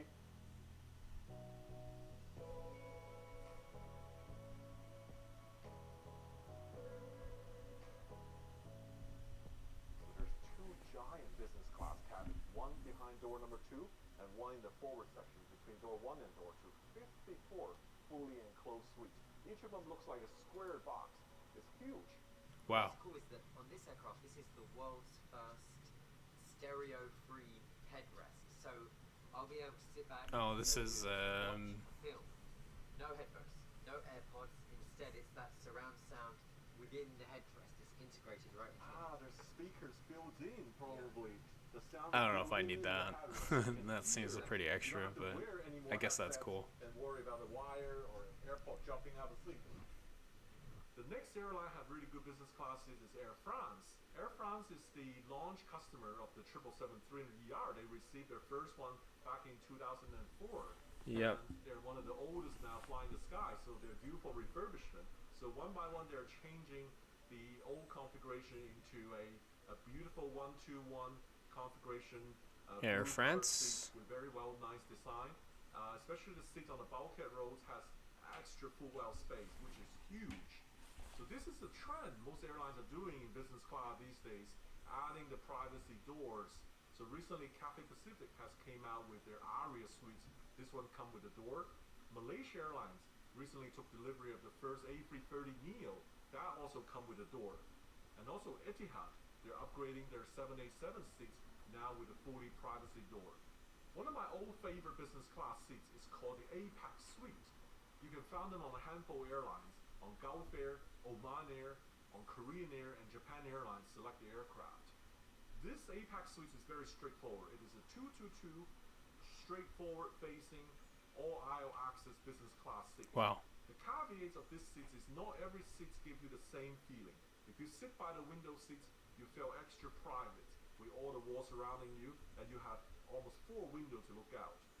But the problem with this seat is took up a lot of space, and the cost of the APAC seat is also high, so it's not in favor with a lot of airline management. So by now we almost touched all of the airlines except one very famous and popular airline, that is Singapore Airlines. What about Singapore Airlines business class? So on the long-haul Singapore aircraft, A350 and the 777, they have this very spacious, very wide 1, 2, and 1-seater, which is actually very impressive. However, I will also say this is one of the weirdest business class seats I've ever sit on. So I guess this is a first world problem. This seat here is really wide, and but however, it doesn't go fully flat. In order to go fully flat, you have to flip the seats down. So right now I'm just sitting, but I'm tired. I just get out of my seat. That's weird. Flip the bed to get into The a fold, flat position. the seat folds down into a bed. When the back flipped, it goes flat. But my leg couldn't go straight. You have to go to diagonal like this. Yeah, that's also weird. In order to get more room. Well, That looks so far really all uncomfortable. we talk about is business class seats, right? If you are an economy traveler, I haven't left you out. Because a while back, I've also made a video on which airline has the best economy seat and which airline has the worst economy seat. Go check that video out. So now we've reached the end of today's video. Let me know in the comments if you agree or disagree. Let's with take a some of look. my business class Where seats. is that video? If you're still here, first class shower. There is. Oh, this one, yeah. Here's how the Emirates A380 first class shower experience works. There are 14 first class seats on their A380 and 2 showers, so it's usually not a problem for everyone to get to use it. Oh, At the it's start not of the flight, exclusive the to crew you, I asks see. what time you want to shower, and you can pretty much request any time during the flight. Once it's your turn, the shower will be prepared for you, meaning the floors have been heated, towels and toiletries have been laid out, and you've received your shower bag with slippers, pajamas, and your Bulgari amenity kit. The shower feels surprisingly spacious, and even has a small seat inside, so theoretically you can spend as long as you want in here, but obviously you shouldn't, and you're limited to 5 minutes of running water. Luckily, this dial makes it easy to track how much of your water you've used, and if you turn the water off, the timer stops as well. After your shower, there's even a hair dryer in here. Flying doesn't get better than this. Here's how the Emirates A380 first class shower experience That's works. wild. The luxury. Yeah, I mean it's super extra, but it's just they tout that they have the ability to be able to do. There's another feature on this plane that I don't know if I can look it up, but like full bed, like you can yeah, this thing here. Did you know this is what it's like on the world's best first class? You get a huge double bed, plus this incredible luxury bathroom. Did you know this is what it's like? So essentially this is 2 suites, and this divider is, well, this is supposed to be a divider in the middle if I'm not mistaken, and essentially like if you're like a couple or whatever family, they'll take down this divider and they'll make this bed for you. I wonder if I can get a better shot. Maybe this one's a better shot. Yeah, it's like this. So it's actually like 2 suites, and then they take out the separator, and then they make it into a bed, which is like it's pretty wild if you think about it like this. What are the best airline seats for a Valentine's date and sharing a strictly PG romantic moment? We're pretty much exclusively talking about business and first class here, since my definition of a fun date night isn't sitting together in row 39, so the obvious best of the best is Singapore Airlines double beds in their A380 first class. Yeah, this is crazy. A380 first class is also quite cool for this, but those are both more expensive and limited than some other options. such as sharing a double bed in Qatar Airways Q Suite, which is fun, but more so for movies and less so for sleeping, because airplane morning breath should warrant at least a 1 meter minimum radius between people. Otherwise, I'm always happy on an airline with so-called honeymoon seats in business class. These are available on many airlines, from United to Iberia to Emirates. Honestly, having a movie night here, watching something romantic and calming like Joker with some airplane snacks while the world passes by below is one of the best ways to celebrate Valentine's Day, in my opinion. That's wild. Give me 2 seconds. Just gonna boil some water and make some tea.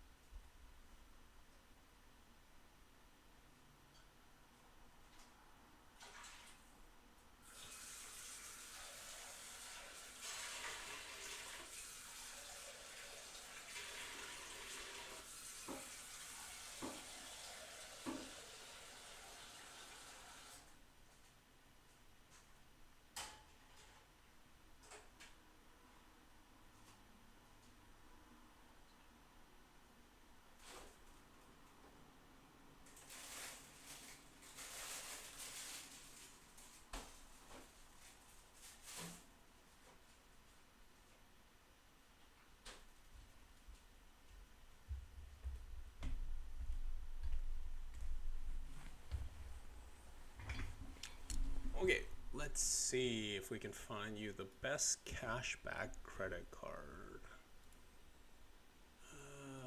Cashback. Usually it's going to be the most expensive one.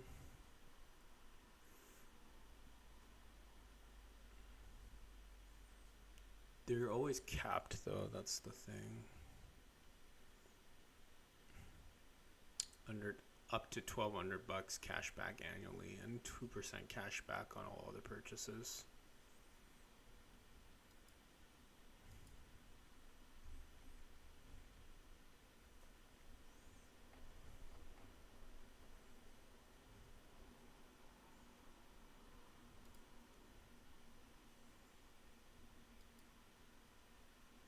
Oh, I guess, well,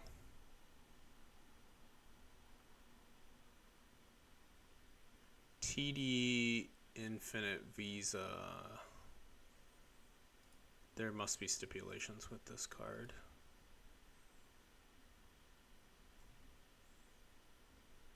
What's the cashback? 3% cashback on groceries, gas, and electric vehicle charging and public transit purchases. 3% cashback on dollars on recurring bill payments and streaming, so Netflix, digital gaming, and media purchases, so like Steam.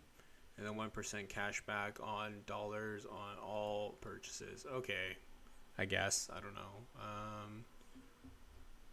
I don't know if this is as useful as it might be advertised. Where's the Visa Infinite Benefits cashback?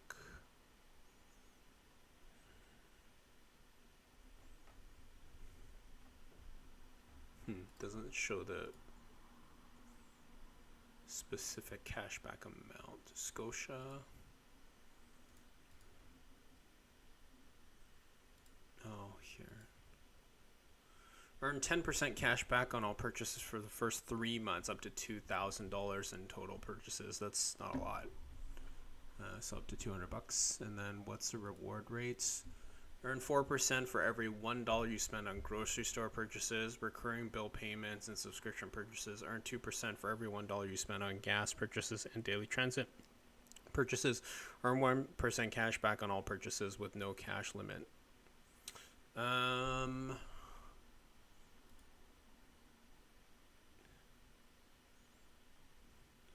Okay. Yeah, I think all these credit cards aren't that great, except this one, this American Express Simply Cash. 4% cash back on eligible gas station purchases in Canada.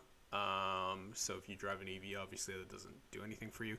4% cash back on eligible grocery store purchases in Canada, up to $1,200 cash back annually. So I guess if you eat a lot of groceries, you could get there, 4% cash back, but 2% cash back on everything else, unlimited, as far as I see. There's no other stipulations here. So I guess it really depends on how much you spend on your credit card on a monthly basis, but this could be a winner for sure.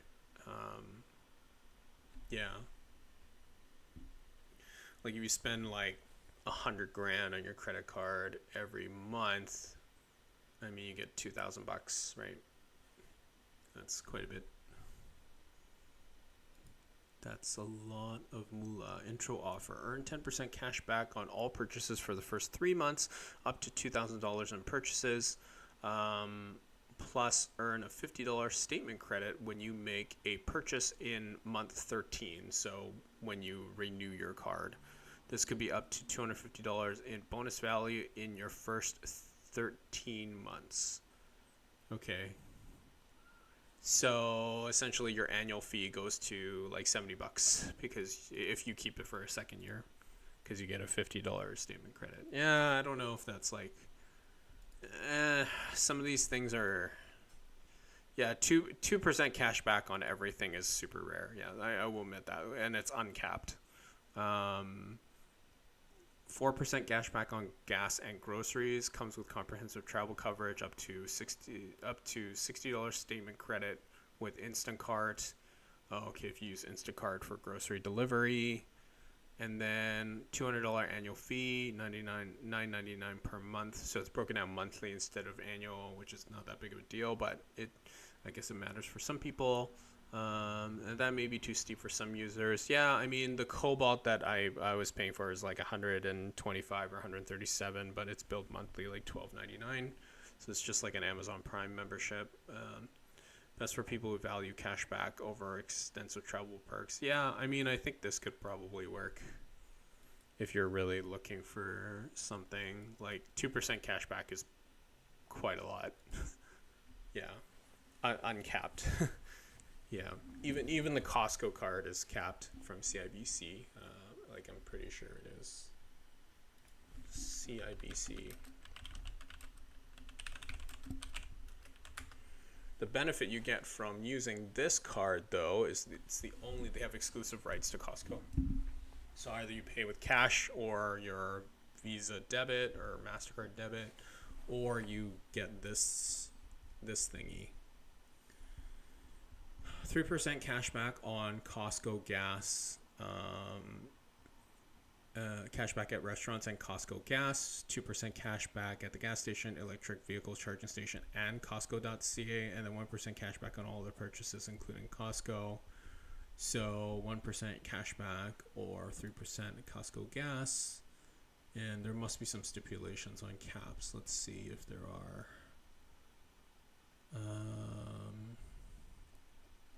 Where's the disclaimers? There should be some like limits on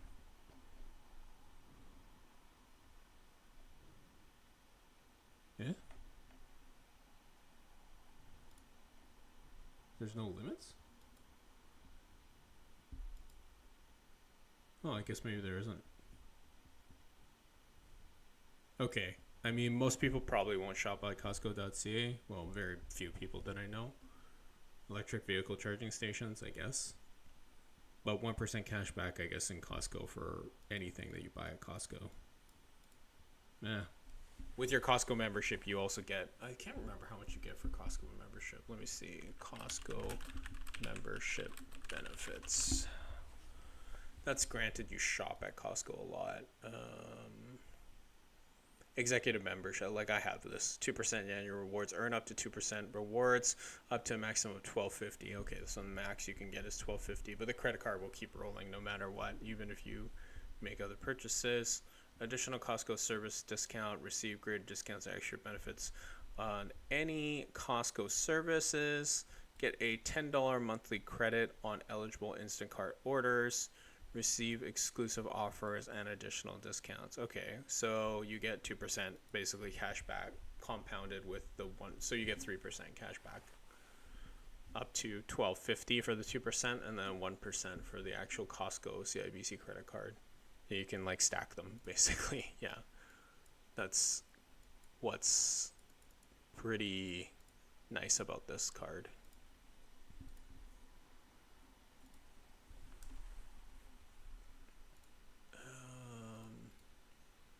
What other cards? Yeah, I'll show you, if you're still online, I'll show you the platinum card. They reworked the platinum card, so it is expensive, but it has a lot of really sweet benefits to it here.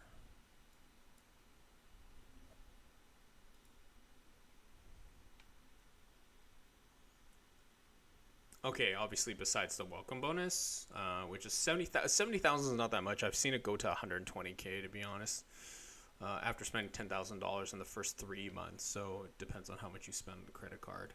That's $700 towards your next flight. 70,000 points. Yeah, I guess that could be $700. Additional cards, $250, $0 for fee for the first 2 additional gold cards. $50 annual fee for an additional gold card.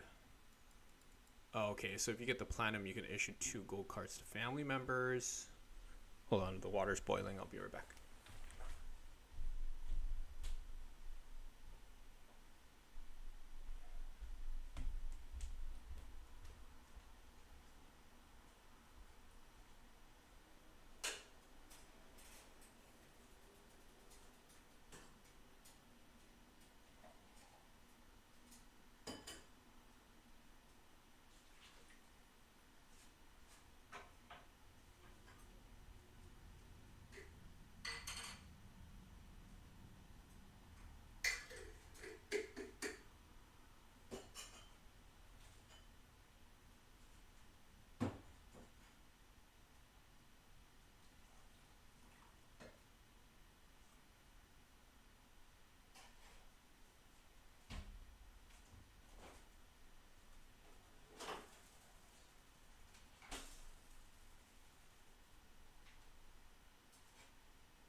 Okay, I'm back with a cup of tea. Let's take a look at this.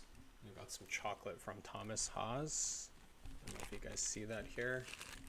It's like my aunt brought me like $50 of chocolate from Thomas Haas. For those that may watch this later, Thomas Haas is like a famous like French patisserie or bakery in downtown, and they make like cakes and chocolates, and their cakes are really nice, but they're pretty good. I think they're probably like $18 per cake. I don't know. Yeah, it's not cheap. Let's review this. So annual fee is $800. I think it used to be $699 or $599, so it's jumped. Excuse me. 2x points on dining and food delivery purchases in Canada, which is not great, to be honest with you, because the Cobalt gives the gold card gives 2 points. The Cobalt gives 5. 2x travel is pretty standard. 1x on everything else. And 1 additional point on Amex travel online on eligible hotels or car rental bookings, which honestly isn't that great of a deal. They don't have the greatest travel portal. Sometimes they have some pretty good deals, but you really have to watch that. But where is the featured benefits that make sense? So $200 annual credit, travel credit. So I actually get a $100 annual travel credit for my gold card, which means as long as I book it through Amex Travel, I can book $100 worth of whatever, and it'll just be wiped off of my balance. This was quite useful, in my opinion. It's just a free $200, right? Really. So they don't care what kind of hotels you book. I think you have to book up to 2 consecutive nights at the same hotel. So it's not like you can just do a bunch of different one-nighters. But if you find a decent hotel, you can just spend it, which is great. $200 annual dining credit. Try out new spots or indulge in the tasting menu with a $200 annual dining credit to use at our curated list of Canada's top restaurants. Okay, so they have a list of preferred Amex locations that you can spend $200. That'll get wiped off the bill, which is really nice. Up to $240 of statement credits with Instacart, so grocery delivery, which also delivers Costco stuff. So $240 is not little.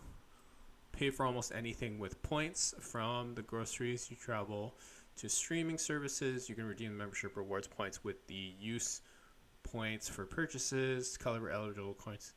1,000 points. So this is not really a benefit. I would never recommend people to convert. This is not a good conversion rate or use of your money. Redefining travel possibilities. Yeah, so Amex Express Global Lounge Collection. So you have access to 1,400 lounges across the world. Basically, it's free lounge access, which is anywhere from $29 to $45 if you go into a lounge in the airport. $100 Nexus credit only really matters if you have Nexus. I have this perk as well, but I've never used it. I don't know if I even care to get a Nexus status, but it is there. Fine hotels and resorts.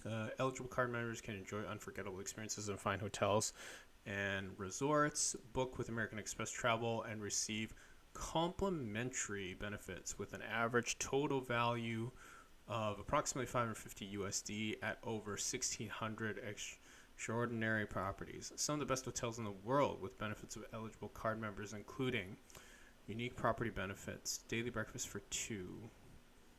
I don't think they actually give, well, daily breakfast for two. Room upgrades upon arrival. So I guess there's some perks that you get here, but you have to pick from most likely these like high-end properties, right? So you're going to be spending quite a bit. Hotels. Oh, this is a nice perk. So Marriott Bonvoy Gold status or Hilton. For any listeners out there, I used to work for Marriott or a subsidiary of Marriott. So Marriott they have silver, gold, and platinum. Gold is essentially when your membership starts getting good. You get lounge access, you get complimentary late checkout, you get complimentary upgrade to whatever the next tier of room is. So they try to put platinum and gold members in suites generally. And I'm guessing if you stay up to 75 nights per year, you can get up to platinum status. You also get turn down service, and their lounges, depending on the property, lounge access is actually pretty worth it. Like they have a breakfast spread and then an evening spread. You can pretty much eat there for free. It's usually like more substantial than just finger food. There's actually stuff going on there. And then you have like free drinks, alcohol or non-alcoholic. You also have like a coffee, tea station. And it's just a nice place to sit if you wanted to go chill. So there are people that definitely go there for breakfast. So that's definitely a perk. And I think you get complimentary late checkout up to 3 or 4, or maybe it's 2. I can't remember. Benefits at Toronto Pearson Airport. That's not applicable to me because I don't live in Toronto anymore. Access to Pearson Priority Security Line. Oh, okay. So you can go basically past everyone. You have to line up with the poors, I guess. Complimentary valet service at Toronto Pearson Airport Terminal 1. Oh, I didn't know that they had complimentary valet service. That's interesting. 15% discount on parking rates at Express Park. Daily Park, you will receive a statement credit card. Okay. Exclusive offers on travel online. Elevate your partner's experience or your everyday experience. And it's running.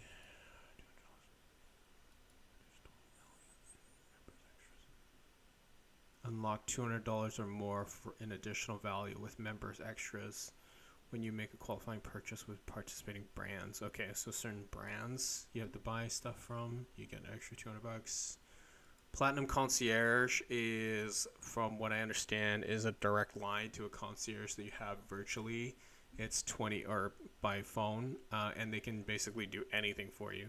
You can ask them that you're in the middle of Thailand, you need to find this, and they will find it for you, and they'll make arrangements. Obviously, they'll bill it to your credit card, but this is something that I've heard that they give exceptional service to. Like, they have people 24 hours a day that just know, like, everything.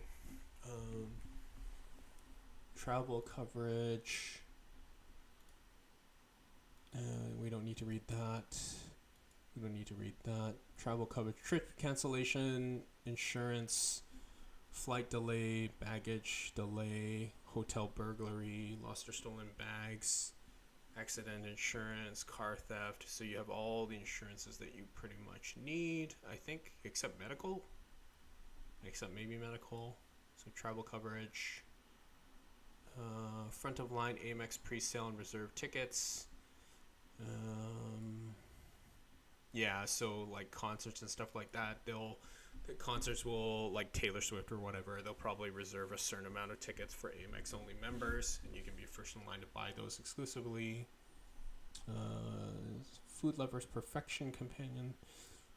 From special access to fantastic food festivals to sampling some of the country's best and hottest restaurants, we continue to serve up curated events for card members. Okay. Retail with American Express. Keep your styles especially curated private shopping experience, exclusive online offers. Okay. Wellness and American Express. So just a bunch of places that you can spend money, really. Budweiser stage. Okay. Shopping coverage. No spending limit. No spending limit, so spend more. Buyer's assurance protection plan. Extends the manufacturer's warranty up to 1 year. Yeah, so this is a nice perk that I see with not quite a few, but some credit cards where they increase the manufacturer's warranty for an additional year. And it's on American Express, so if you bought a TV and it's good for 1 year, you get actually 2 years, which is really nice. In case anything happens. You charge eligible items to the card. You could be insured for 120 days from the date of purchase in the event that an accidental physical damage or theft for up to $1,000 per year. Okay. World-class service.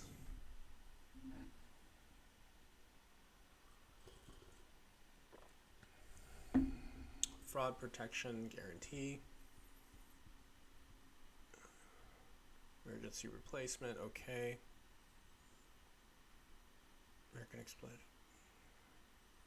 Card benefits.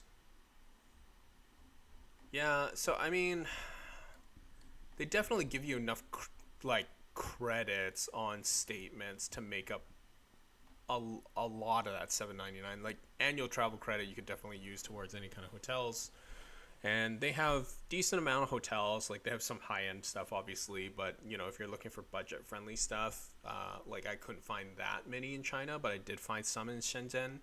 And I totally used up my $100. Annual travel credit, obviously you're relegated to whatever restaurants that they recommend to you, but it's still $200 for free that you can spend there, which is super nice. And then everyone needs groceries at some point, so $240. So that's at $640 in total. And then the lounge access, you know, and then I guess the $100 Nexus if you really need it, but this is only good if you are getting your Nexus or you're renewing it, which I think it's good for every 5 years, so it's definitely not everywhere. The Marriott and Hilton Gold Honors, that is of use because there's Marriott properties obviously all around the world. I think they're the biggest hotel chain in the world, if I'm not mistaken. So that would obviously be a pretty big benefit that you could get as long as you want to stay in Marriott properties.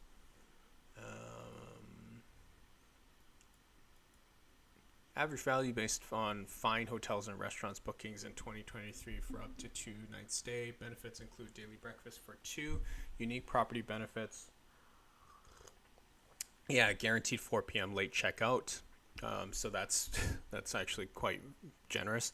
Noon checkout in when available. So it's only based on availability. If they have to boot you out, they have the right to. And room Wi-Fi and room upgrades. So some properties still do charge you for Wi-Fi.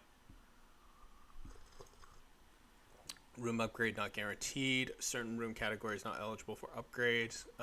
Unique property benefits varies from property. Actual value will vary based on the property, room rates, upgrade availability, and use benefits. Okay. Is it worth $7.99? I think that's the magical question that we're asking ourselves. Probably not for most people. Yeah, it's not $7.99. That's like aggregated over 12 months. It's pay up front, so $800 is actually quite a bit for most people in terms of just spending, and that's just for the annual fee. Yeah, that's nothing else. Yeah. Is the value there if you milk everything? Yeah, probably. I think it's kind of the gift that keeps on giving. Lounge access. Actually, I don't know what's the stipulation for lounge access. They don't say here. Okay, maybe they do. Holiday may access. So holder of the platinum card may access participating Canadian international airport lounges, participating lounges on complimentary basis upon the presentation of required entry documentation. Participating lounges may change from time to time. For a complete listing of the partners, full terms of the participating lounges, visit American Express Platinum Lounges.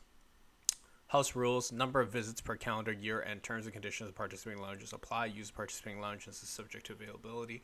Unless otherwise stated, participating lounge access cannot be used in conjunction with any other offer or benefits and is subject to change on or canceled by any time. Okay, let's take a look at this. If you pay amount greater than the minimum amount due to the balance. Okay. FHR. Hilton Honors, Marriott, Gold status, okay.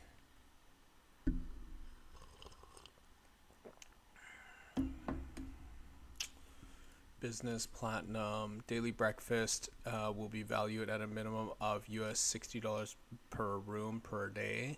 Any charges that exceed the value of the daily breakfast will be responsible to the card members. Okay, so you can charge up to $60 for free, which won't get you super far if you're ordering room service. Room service is obviously exorbitantly expensive. That's how hotels make some of their money back, but not much. Room service is usually a loss leader in most hotels. I don't think people realize that. Global Lounge Collection. So I'm assuming that only the card holder can get in the lounge. The other person, and like if you're with a family member or whatever, you can't go there. Like you have to pay. You can go there, but you have to pay. So let's look up my home airport. Okay, the Plaza Premium Lounge, domestic. There's two. B15 or C29, Plaza Premium Lounges, International Non-US, SkyTeam Lounge. These are all included. So you can pick your own adventure mode, essentially, on what lounge you want to go to. Transporter terminal and US flights, okay. That's pretty cool, I guess. It is only accessible for the passenger departing international flights, excluding flights to the US. Yeah, so only for the one person. Maximum stay 3 hours, 2 hours for priority pass card members. Okay. Children under 2 years old admitted for free with an adult. Okay. So if you have a kid, you can get there for free. Showers might have a separate charge, and spirit liquors might have a certain charge. There's no smoking. Okay. Premium food, Wi-Fi, TVs, flight monitors, pretty standard like flight stuff.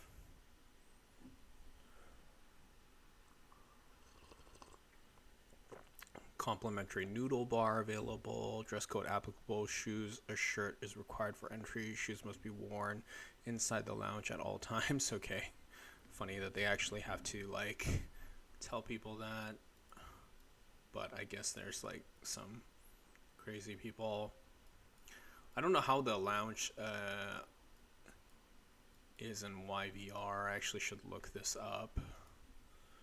All lounges are not made equal, that's for sure. That looks like a pretty decent setup for a spread.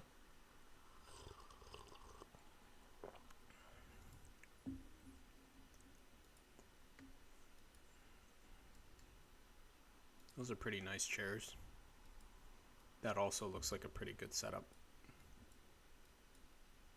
I was at a lounge in Shenzhen, I think, to Korea when I was flying back the first time from China, and they actually had a noodle bar. They literally had a guy making you Chinese noodles right on the spot, and he was making dim sum there as well, that you could just pick out of, but the noodles were fresh and you just order them.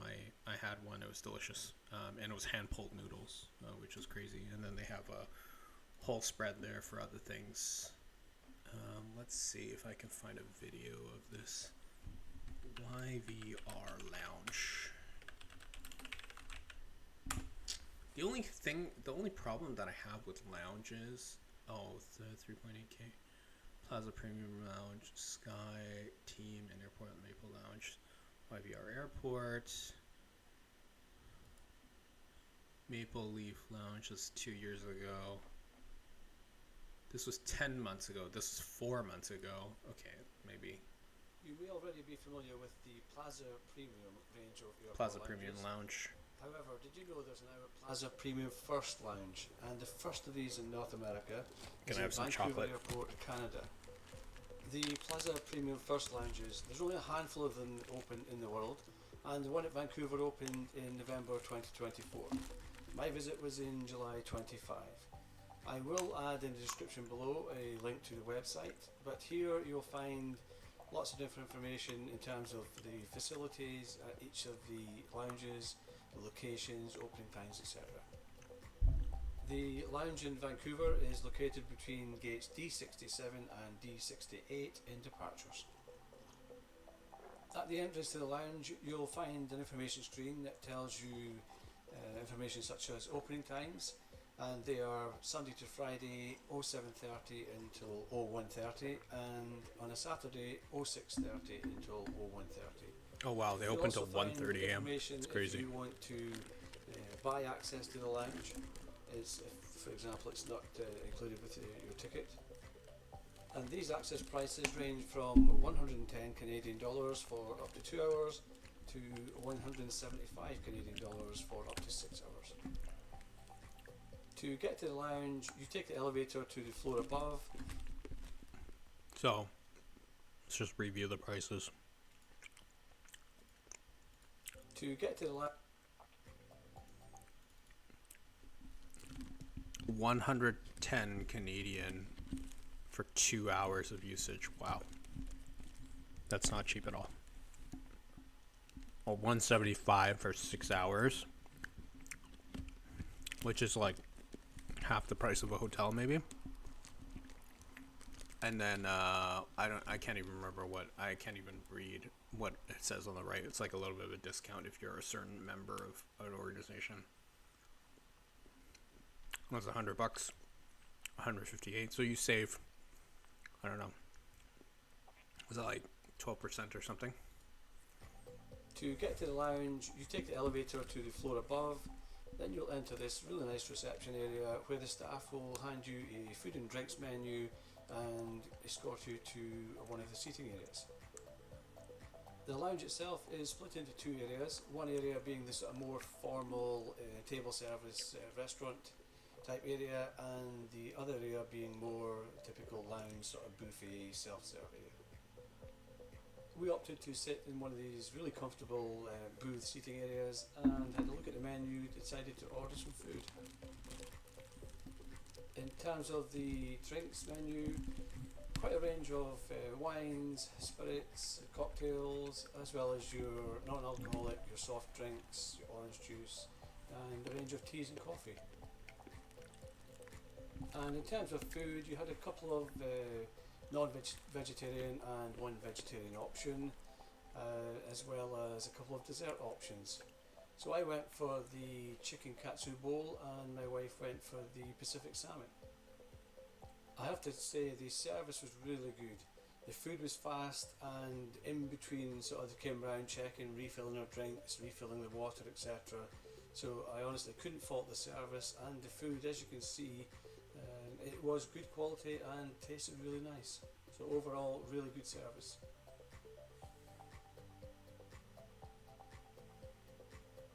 As I mentioned, this side of this half of the lounge is the sort of more formal dining seating area. They do, however, also have these individual seats here, for example, if you want to just sit and chillax.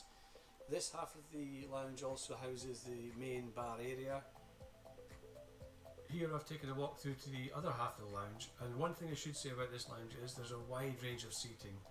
There are the sort of table and chairs for two, there's individual chairs, there are individual booths, and lots of good views as well of the runway. Overall, a really nice lounge, and in terms of seating, obviously it's quiet here, which is unusual. We were here, I think it was a Thursday evening, arrived around 6 and we were in the lounge until about 8, and it did get a little busier, but not much busier, not compared to obviously your bigger hubs like Heathrow, where your first challenge is finding a seat. Here, wide range of seating options, and you just chose what was best suited for you. As well as the a la carte food options, there was a raft of additional food options here in this lounge. Here you can see the noodle bar that has various sauces to go with the noodles. There was salad bars, there was desserts available, there was hot food, buffet hot food available on both sides. And one thing I liked about this, sometimes lounges can be split, but they sometimes have the same hot food in both sides. Here the hot food options were different in each side, which I thought was good. They had toasters if you want to just make some toast. So the food, I have to say, it was really good, and overall one of the best lounges I've been in terms of the seating options and the food available, which is what you really want in a lounge. You want the enhanced seating and you want the sort of nicer food.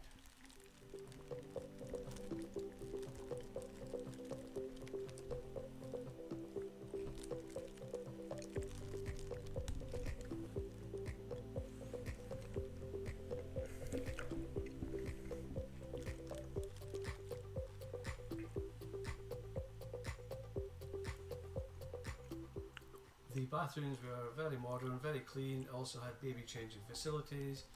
There are showers in the lounge, and these are booked at reception, and they're a first come first served basis. You can't pre-book them online. I do hope you've enjoyed this video and found the information useful. If you have, please consider hitting a thumbs up and like the video, and also subscribe to my channel so you don't miss any of my future content. Thanks for watching. Cool. Let's take a look at the other one. Hey everyone, this is Tony from Trophy Travel Experiences.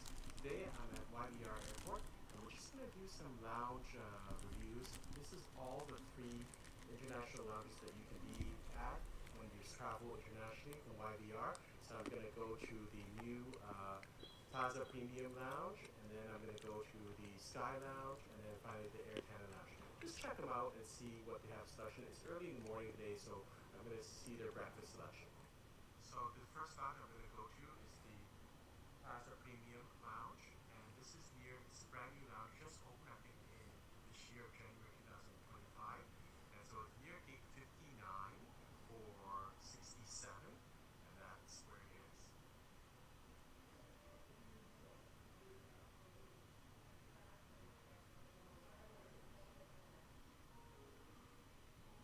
So first impressions of this is a brand new lounge that's just opened in January 2025. The first impressions, it looks great. I guess probably because there's no one here in the morning, but they also have, I'll show you right now when it's pan through, they also have a first class lounge, I guess for, pay a little bit more for a first class lounge, but this is the regular lounge after you get through. It's really nice when you well done. So when you come in, you get the first reception area. There's a first class lounge, and you can go and turn this down here and trip it. And this is the new lounge. So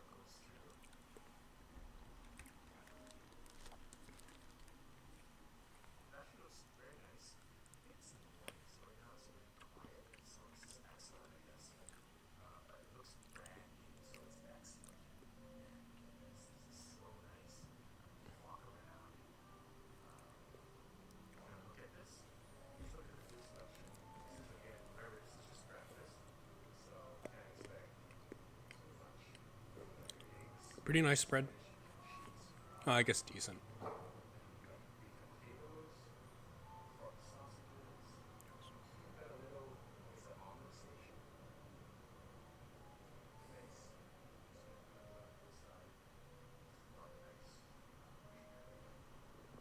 General impressions of this lounge, I really like it, but it could be because it's early in the morning and there's no one here. You look at the pods in the back here, I think those are really nice because they've got a little hook, and then they've got your own desk and then also some plants for you. So it's actually quite nice. I can see how this lounge can be really crowded in crowded time because it's actually not that big. Right now it's quiet, but when it gets full up, I can see it being really crowded and totally different experience. But I liked it. So the next lounge I'm going to is going to be the Sky Team Lounge.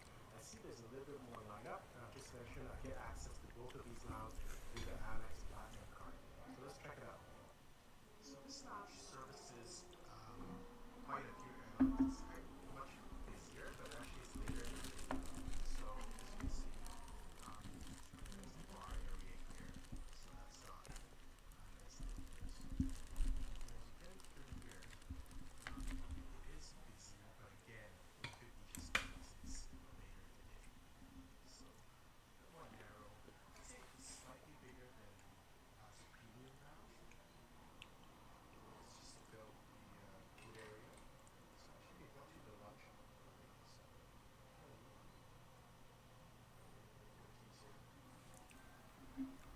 So extra, they actually have a noodle bar, and you have So overall impressions of this lounge, pretty busy, but again, it's a little bit later in the day, so maybe that's why, but it does service quite a few airlines.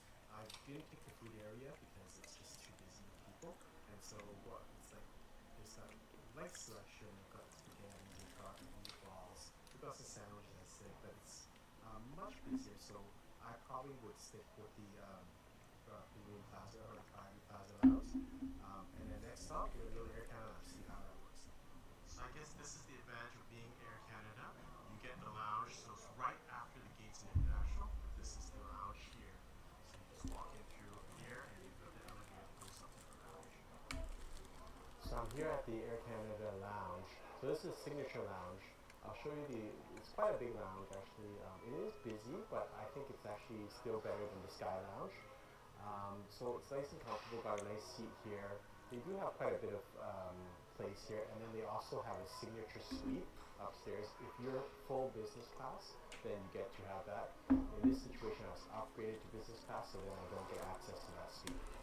So as you come through the entrance, you will actually get there's a signature suite. So that's for people that have business class tickets. And then when you come in here, it's actually quite a nice open space.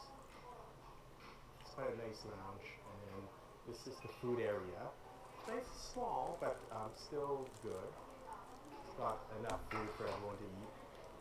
So quite nicely laid out. I see there's some nice kind of things here. That's real nice. And then if you go around here, that is the main part of the lounge. Quite a big lounge. So I quite like it actually. Nice bar area also. On a closer look, I'm really impressed with their food selections. They do have a noodle station that you can kind of go to here. And then this is their lunch service. So maybe that's why I'm a little bit more impressed. So it's got the meatballs. And you've got some vegetables. And also some broccoli. You turn over this side, this is also nice. They've got a little self-serve salsa and chips station with a little bit of dessert. And then going over to this side, they've got full-on soft drinks, beer, wine, so lots of things by the tap. They've got all these things by the top. And then their lunch selection's got a lot of salad, samosas. So this is the bar area, and look at this little big, it's got a great selection, self-serve, what you like. Final thoughts, I think the Sky Lounge is probably the place you don't want to go to. It's got a lot of airlines that it supports, so it's a bit more crowded. I think the Plaza Premium Lounge is very nice. It's a new lounge, it's quite spacious. It's a little bit on the small side. I guess my pick, if we did have a choice, is Air Canada Lounge. So a lot of people have access to that through, I guess, either you get a business class ticket or you've got status. So I think this is the best lounge of that of all the lounges. It's got the best food selection. It's got the most comfortable seating, and also if you're flying business class or your regular ticket, then you can use their signature suites. I've got another video on that, which I'll put at the end of this video. So hope you've enjoyed this video. Until next time, safe travels.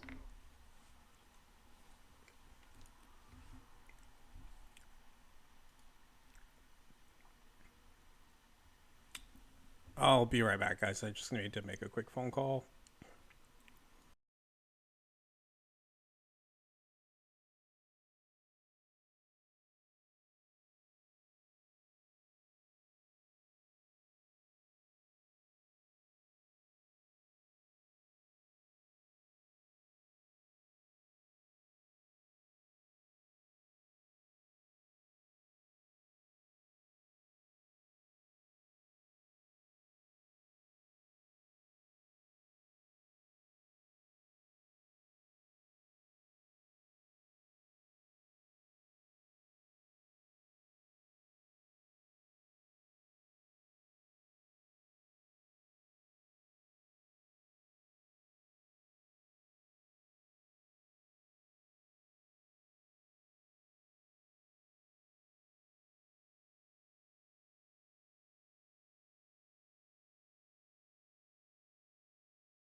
Sorry, I am back.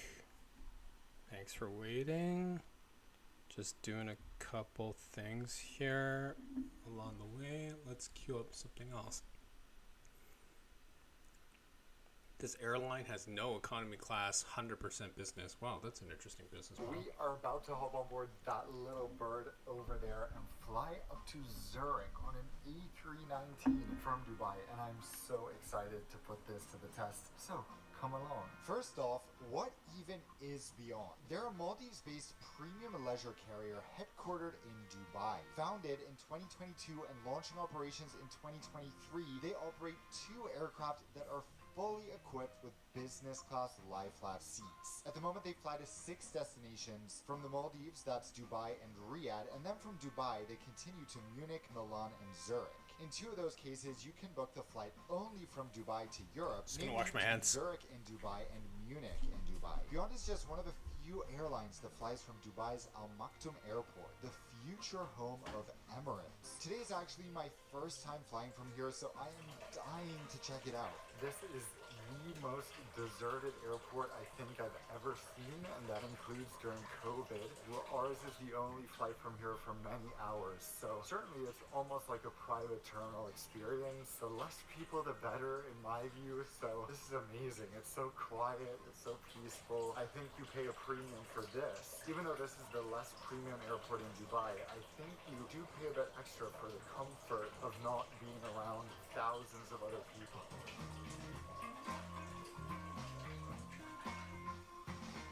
The line for check-in is painfully long, as you can tell, and it takes all of 2 minutes to have my bags checked and be on the way to security. Once through that, it's time to check out the one and only lounge at this whole airport. So I've done a little stop here at the Marhaba Lounge, which you can get into with Priority Pass. So Welcome to the stream, or welcome back. To get included with your Beyond ticket, but in my opinion, We're taking a look it's at a much more video worthwhile to on just save on an the ticket. only We'll talk more about this later. business As I'm class sure with Priority Pass, plane. because it's Marhaba, it's not a Beyond specific lounge. Obviously, Beyond is limited in what they can provide here, just like all airlines. The lounge does the job, but I think the lesson here is that between the fun-sized crowds and the not-so-exciting terminal, you can easily show up last minute without a problem. Anyway, I'm dying to explore, so I bid farewell to the lounge and venture out into the terminal where I finally find her. Right there is our aircraft. Look at that. So I was walking around a bit until I found a view of our aircraft, which just pulled in. We got a view of the full thing before the stairs arrived. And I gotta say, any all-black livery like this just puts it in a league of its own. It's this and Air New Zealand. They're really, I don't know, it's just too sleek to put into words. And black, to me, all black, shiny like this, feels very premium. On our boarding pass, it says boarding will begin at 12:35 p.m. an hour before departure. I head to the gate at 12:55, knowing there's no way we can board before our plane has even landed. Even then, I end up having to wait for 30 minutes at the gate. They finally let us onto the bus at 1:25 p.m., at which point I've needed to use the bathroom for a good 20 minutes, but haven't dared to leave the gate in case they called us. With 9 passengers originating in Dubai today, at least we don't have to worry about overcrowding on the bus. Now, there she is, our stunner, a former EasyJet A319. Can you imagine a more epic career progression for an aircraft? Started at the bottom, now we hear 100%, and in shiny black no less. I cannot wait to hop on board and show you around, but first, Beyond has 2 aircraft in its fleet, one Airbus A319, the one I'm on today, and one Airbus A321. Both have identical seats, spread out in a single aisle 2-2 layout across 11 rows on the A319. That means there are 44 seats on board in an all business class layout. But Dan, what are those? That is where the crew have to rest in one depressing row of economy class separated by curtains at the very back. There are 2 rows with extra special seats here though, namely the bulkhead and exit rows, offering more space for your feet. These cost extra, but not too much, about $120 more for my flight from Dubai to Zurich, which I find quite reasonable. All the other seats are the same, so I've opted for the last row to avoid disturbing other people and to get more privacy since there won't be anyone behind me. The problem that's especially pronounced when using a narrow body like this is balancing much needed galley space for the crew and offering enough lavatories for passengers. Unfortunately, this has resulted in there being only 2 lavatories on board, which are shared by all 44 passengers, 6 crew, and 2 pilots. 52 people sharing 2 lavatories results in a record bad lavatory ratio for me of 1 toilet for 26 people. When I say that, I mean record bad for business class, but let's see if that actually proves to be a problem. It's not ideal for business class, but hey, narrow bodies are tough to configure for these types of routes, so let's hop on board and see how those precious lavatories are, shall we?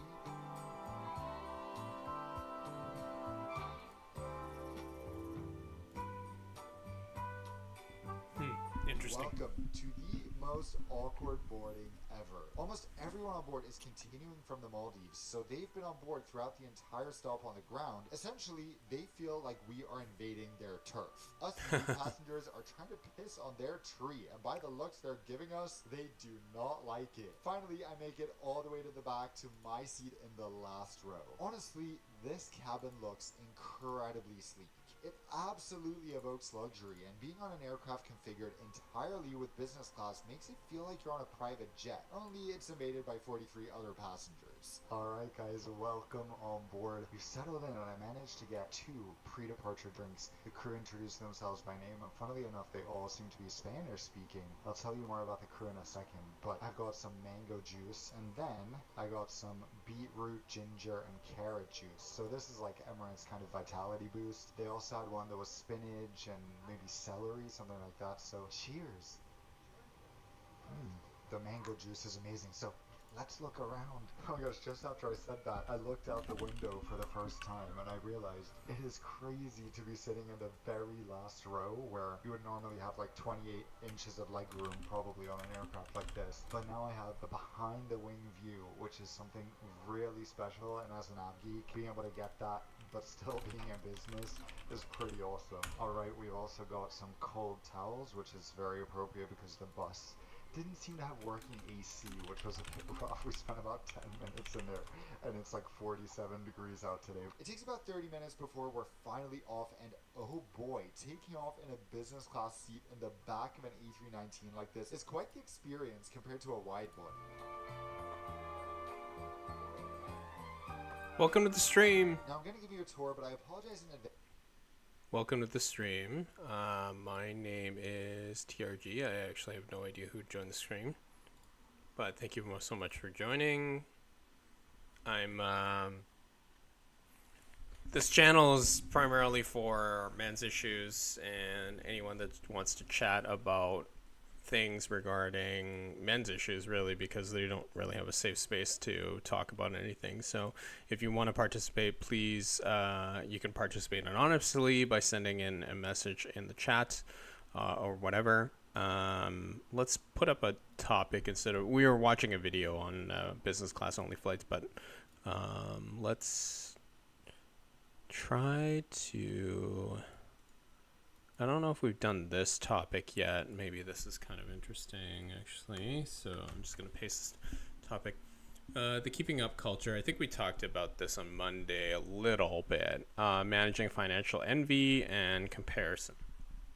So this is the keeping up with the Joneses, if you will. Their, lifestyle inflation is another thing that we call this. So people that, you see your friends achieving certain things and hitting certain goals in life, and you feel like you need to do it too. That's usually a pretty toxic place to be in. Yeah. And it's not just financial. It's also stuff like life stuff, like kids or whatever. But it's really human, honestly, for most people to compare. Which is, it's a really bad thing to do. Like, it's a very toxic thing to do. It's really not healthy for yourself. And I've seen it cause rifts in people's relationships, but yeah, it does certainly happen. So that's really one thing that I would recommend people to stay away from. Managing financial envy, comparison to life stuff. Yeah. And everyone goes through this, really. I think that that's actually quite normal, but I've never found it to be useful in any part of my life. So yeah, this is something that I wanted to point out to you guys. I guess we're gonna keep playing the video, maybe. Advance that the audio is completely butchered here. Please bear with me for Gonna this see if I temporary can. inconvenience. Your regularly scheduled audio will be back shortly. Okay, we just took off, so now I can show you around. First of all, the A319 Classic is surprisingly loud back here. We have this cute little seat explanation of how to use your seat. So it's a full-on manual that explains that we have a tray table, we have our seat controls, a tablet arm, because as you might have seen, there are no entertainment screens. So we'll look into how that works in a second. Then we have USB-C and AC outlets. So I'm actually very positively surprised to see we have USB-C on board. We also have Wi-Fi. We get headphones, of course, so there's a bunch of stuff to have a look at. My initial reaction to this seat, though, and something that I must say is a huge drawback, is that there's literally no storage whatsoever in this seat. When you think about it, these two seats occupy the space of 3 economy seats, so they don't really take that much more space. I mean, in terms of width, obviously they occupy more when it comes to pitch, but you're very, very limited if you want to store your personal belongings in this seat, which I imagine will become a bit annoying as the flight goes on. Alright, so let's have a bit of a look around the seat and the cabin. This is what I see when I'm seated. So, just gonna play some Summoner's War while we're going through this video, and keep myself sane, I guess. Yeah, let me... Does this work? Yeah, I think it does. OBS. Okay, cool. We'll try to lock these things into place for now, so they don't move. Okay, sweet. You can, let's play this video, continue to play this video. So the privacy, there is something to say about that. Now to my left, right down here, we have the seat controls, and is this the tray table? So the tray table comes up like that, as you can see. Obviously, you cannot leave while this is in use. Now here we have our tablet arm, which I also want to show. It folds out like this, and then we put the tablet, which we get from the airline here. You can also bring your own tablet and put it here, which would probably be better. The problem is, I didn't download anything for this flight. Now, if you want to look at the seat itself, it is wonderfully elegant. It actually reminds me of Emirates' newer Mercedes-style cabins with beautiful stitching. We also have a tiny pillow with nice branding. I must say, I really like how they put their logo like this, and then we have a blanket, and it's quite nice because the blanket also sort of matches the pattern on the seats. You can tell someone put thought into this. The blanket is also giving me Qatar Airways vibes. It is very soft and comfortable. Then we have our armrest on the side. It's honestly quite narrow, maybe to the point where you'll be butting elbows with the person next to you here. We have our headphones here, and I think this is my tablet, so let me sit down. So something I am very excited about in today's video that you will have already seen is... For those that don't know, Summoner's War is a gacha game. And basically it's like Pokemon, really. You collect a bunch of different monsters. This monster counters that monster, and you battle against each other, right? It's like rock, paper, scissors. And the term gacha, I believe, comes from gambling, where you basically roll a dice to see if you get a certain type of monster, and if you don't, then you just open up the wallet and you keep paying for more scrolls. So that's how they make money. It's a free game. I've been playing this on and off for the last 7-8 years or something like that. So I'm pretty invested in it. I still find it fun. Other people will not, and I understand. But I still find it entertaining. So I am gonna keep playing this. But this is what I'm doing. Just some routine daily stuff, basically. Yeah. So let's keep playing this. Footage from this little guy, the brand new Insta360 Go Ultra. It's the latest release of a camera I've been using to record my reviews for over 3 years. And why do I love this tiny little camera so much? Because it only weighs 52 grams. My holy grail when it comes to this camera is the pivot stand.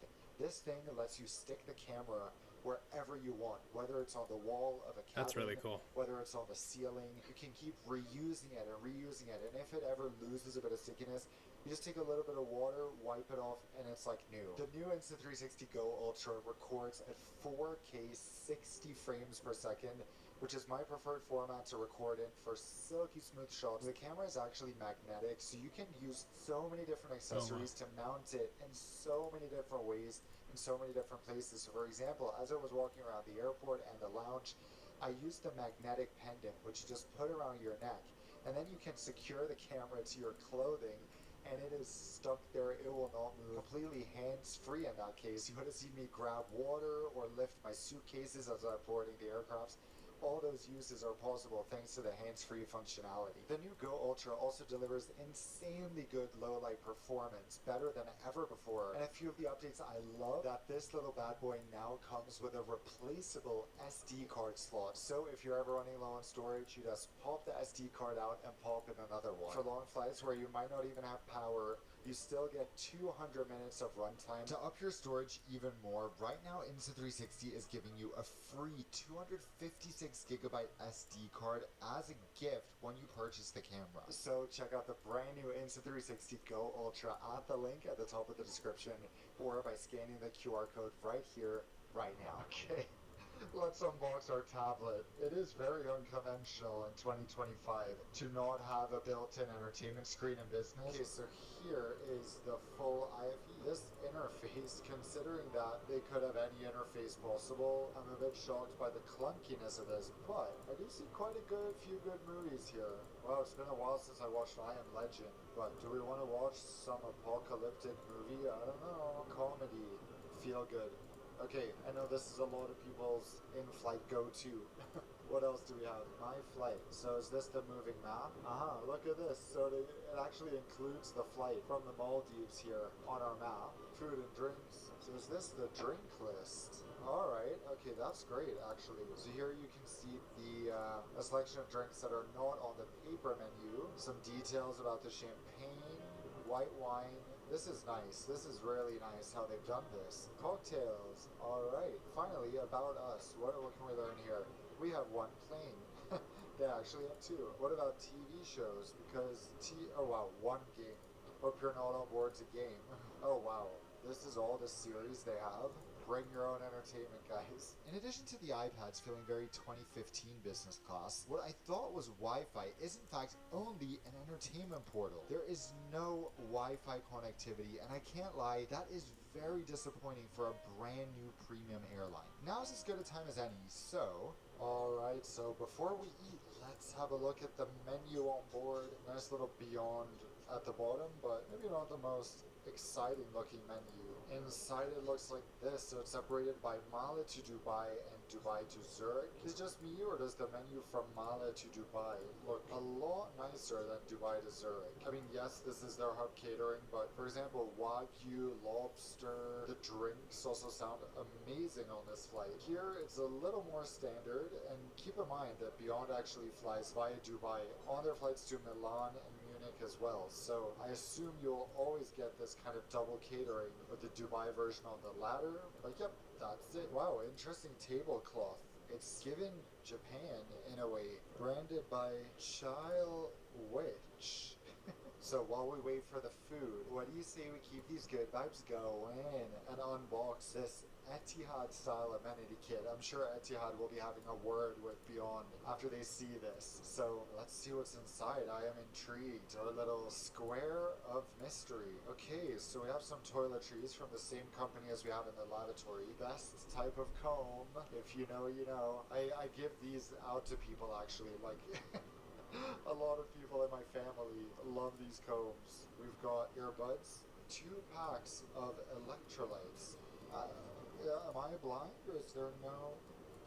Why is there no eye mask in here? Maybe it's on request? We had this bottle of still water waiting at the seat, so I'm gonna be a mixologist. Welcome to the Non-Stop Dan Flying Lab. It smells amazing. Just coming at you from a little later in the flight, spoiler alert, but I had to ask the crew if they had an eye mask now that they're done with the meal service and everything, and they do, and I suspect this could be the fanciest eye mask I have ever received from an airline. Apparently it's supposed to be at every seat upon boarding. It wasn't in mine, but otherwise you can obviously request it. So let's see, I just have to get my genuine reaction in the moment. Oh wow, it's one of these super padded eye masks where they have like a cutout for your eyes. These are quite expensive, so wow, nice going there, Bjorn. Let's see. Complete and total blackout. There's no light coming in right now. Wow, I might have to start using these. Okay, I am very excited right now. The food is here. I got the Japanese starter off the menu. Japanese salad, maybe? Japanese vegetables. Oh, that looks and, it smells decent. amazing. But what I'm most excited about is that I see right here, we've got Emirates focaccia, which is some of the best, probably the best in-flight focaccia in the world. I think actually, based on the catering truck I saw by the aircraft, perhaps Beyond's Catering is actually from Emirates, which would bode well. This dish is obviously nothing fancy, but it's super healthy and tastes fantastic. Who doesn't love a Japanese salad?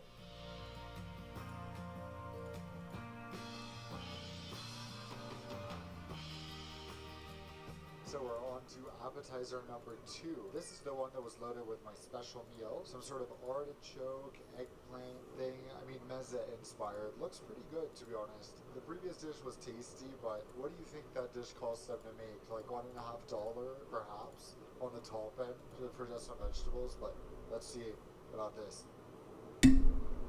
Nice. Got some baba ganoush in the middle. I actually prefer this to the Japanese salad, but that was also tasty. So far, good food. So far, this meal is really nice. Artichokes. Before my main, I asked the crew if I can get a look at some of the regular mains from the menu, and they obliged, so I sneaked to the galley and get a look at both the salmon and the beef dishes. Not the biggest portions for an almost 7-hour flight, and they feel even smaller when you see this. So it is main course time. I think I had this dish on Virgin Atlantic out of DXB, this exact pasta, so now I'm like, that is fascinating that they have the same catering at DWC, which is like an hour away, but also, how beautiful is the presentation? And it just dawned on me now that they're doing table service on a narrow body, which even the world's best airlines often don't do. They try to avoid that on lie flat seats on narrow bodies or whatever the cabin, because it's so much more effort and you're working with so little space to begin with. So huge kudos to the crew for that. To round it all off, this beautiful fruit plate. Lufthansa KLM, Beyond would like to have a word with you, please. Here's a look at one of the desserts from the menu if you're curious. Okay, let's talk. I just finished the meal and I'm in this weird sort of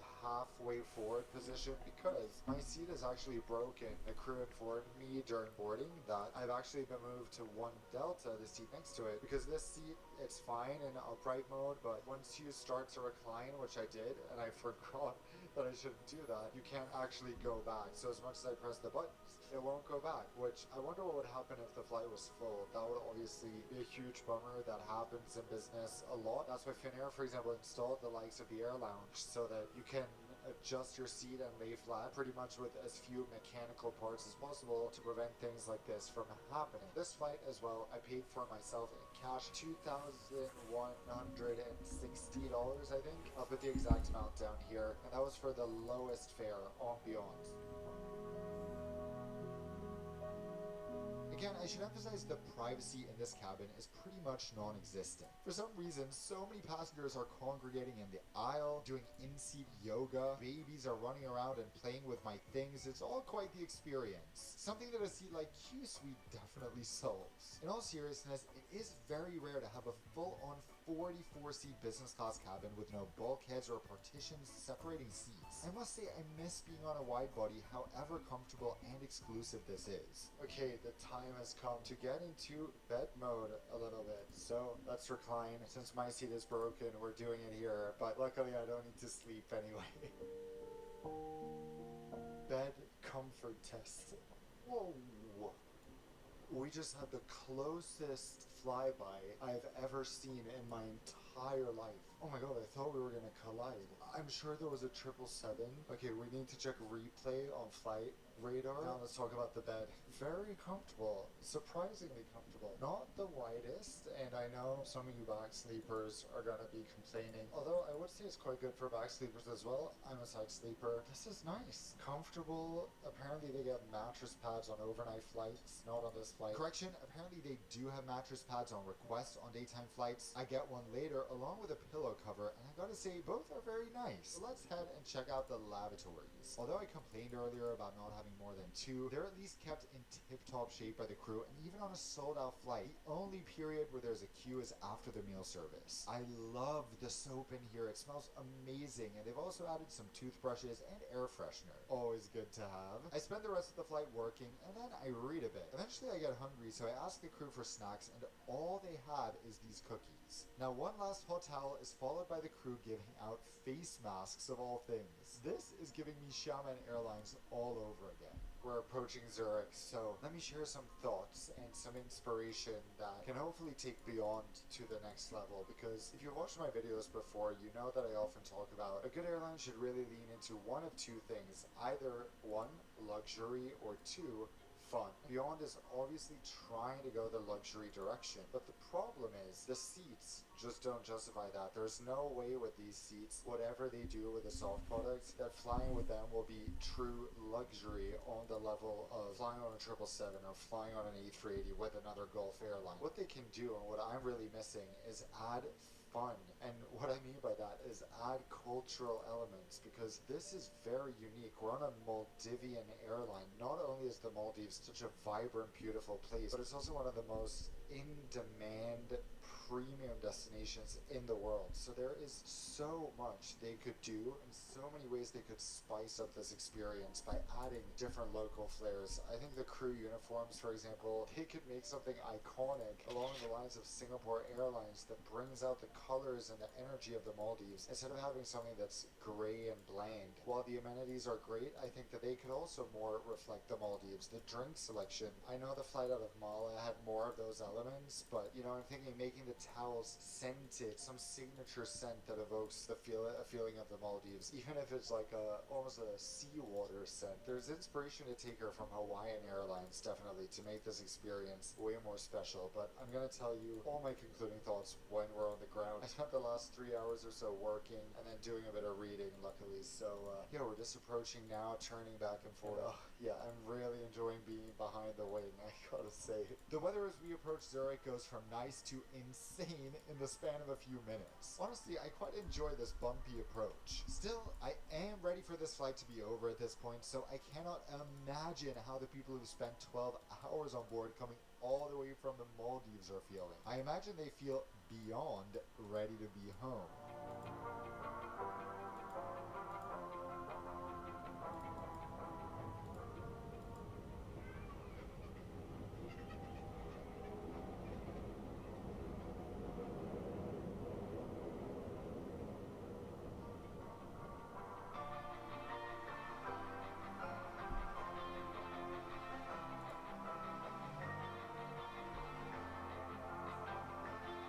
Okay, and just like that, we made it. I was sad to say goodbye to the crew. They were so lovely. I feel like I made some new friends. They were definitely the highlight of the whole experience. We had quite a bumpy landing. Being on an A319, you feel everything a bit more. And I guess this sort of gets to Beyond's big problem, because they're working with a tiny aircraft and they're trying to make a very niche market work. Really, all they offer is the uniqueness factor of being only business class. Hello from the circle here in Zurich. Let me just talk about the crew quickly, because the crew were the highlight of this flight. They were amazing. Joao was a star. The purser, Astra, was a star. They were just so friendly. Welcome to the stream. Or welcome back to the stream. I don't know if you're someone who was here before, but thank you for joining. We're just watching a video on business class, a airplane that's literally only business class. So if you're not familiar with the stream, this is a stream that is for men's problems, really. That's what it is. So if you have any questions, please feel free to drop them in the chat. We've talked about a couple issues today, including finance stuff, to try to straighten out people's finances, debt, moving out, for instance, debt collection or debt consolidation, even credit cards.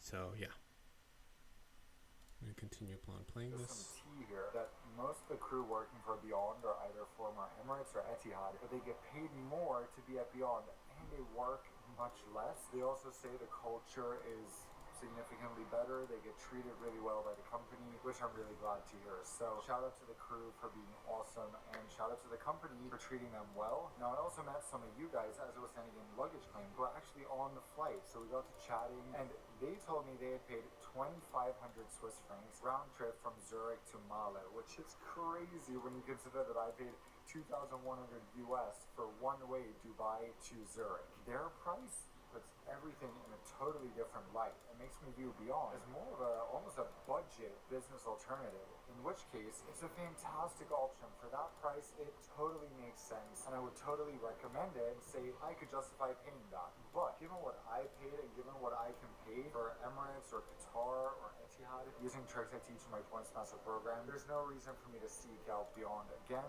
Unfortunately, I'm really glad to have tried it. But yeah, I guess I expected a little bit more, but at the same time, I was kind of positively surprised because I knew the seat wouldn't be great, but the soft product was actually good. Besides the fact there was no pre-landing meal, which I think is a bummer, not even a pre-landing snack besides a tray of cookies. The crew did their best. They were very apologetic about that. But what an interesting experience. Something that I think should be on everyone's bucket list because an all business class airline is still a very, very unique and cool experience. So on that note, thank you so much for watching and tuning in. And until I see you in the next video, as always, fly safe.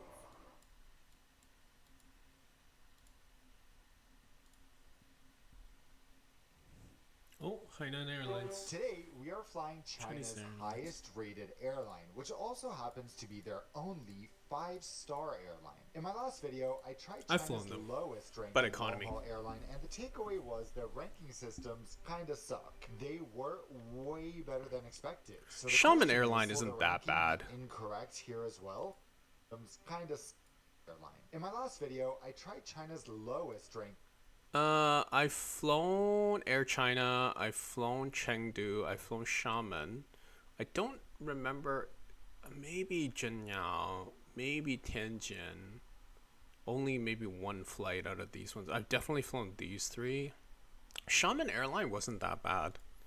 I didn't have that awful of an experience there. Like, I actually had a pretty decent, pleasant experience, but maybe we'll take a look at that video after. And the takeaway was their ranking systems kinda suck. They were way better than expected. So the question is, will the ranking be incorrect here as well? How good or bad is China's best ranked airline? Well, I'm Dan, a full-time luxury airline reviewer who's flown over 200 different airline premium products in the decade plus that I've been doing this, so come with me to investigate. Our adventure starts on the Hawaii of China, Hainan, specifically in Haikou, where Hainan Airlines operates a decent long-haul network. I booked an unbelievable cash fare of just $825 for this 8-hour flight, so as always, this review is self-funded, and let's keep that price in mind as we experience this. Now this, I love the greenery. Check-in is quick and easy for business class, and yes, it is 5:15 a.m.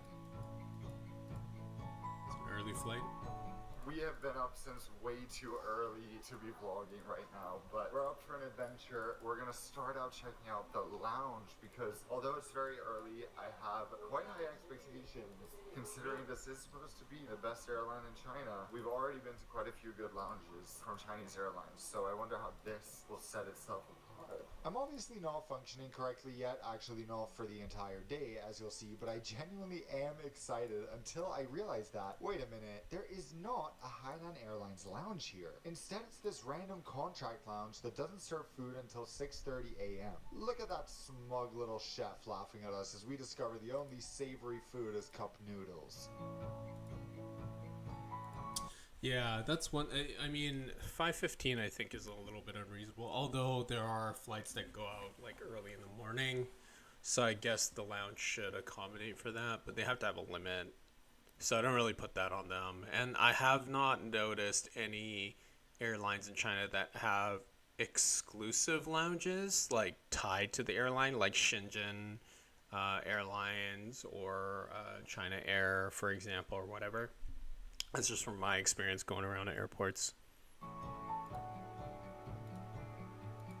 Okay, a bit surprising they don't have their own lounge here, but we are in the international part of the terminal in Hainan. Although we're in Hainan and this is where they're based, this is their main headquarters and everything, they don't really have a big long-haul network from here, unlike Beijing. So I imagine maybe they have their own lounge in Beijing, but here, unfortunately, we don't get to experience that, at least in the international portion. So we took one look in there and we're out. We're heading straight back to the gate because boarding has already been.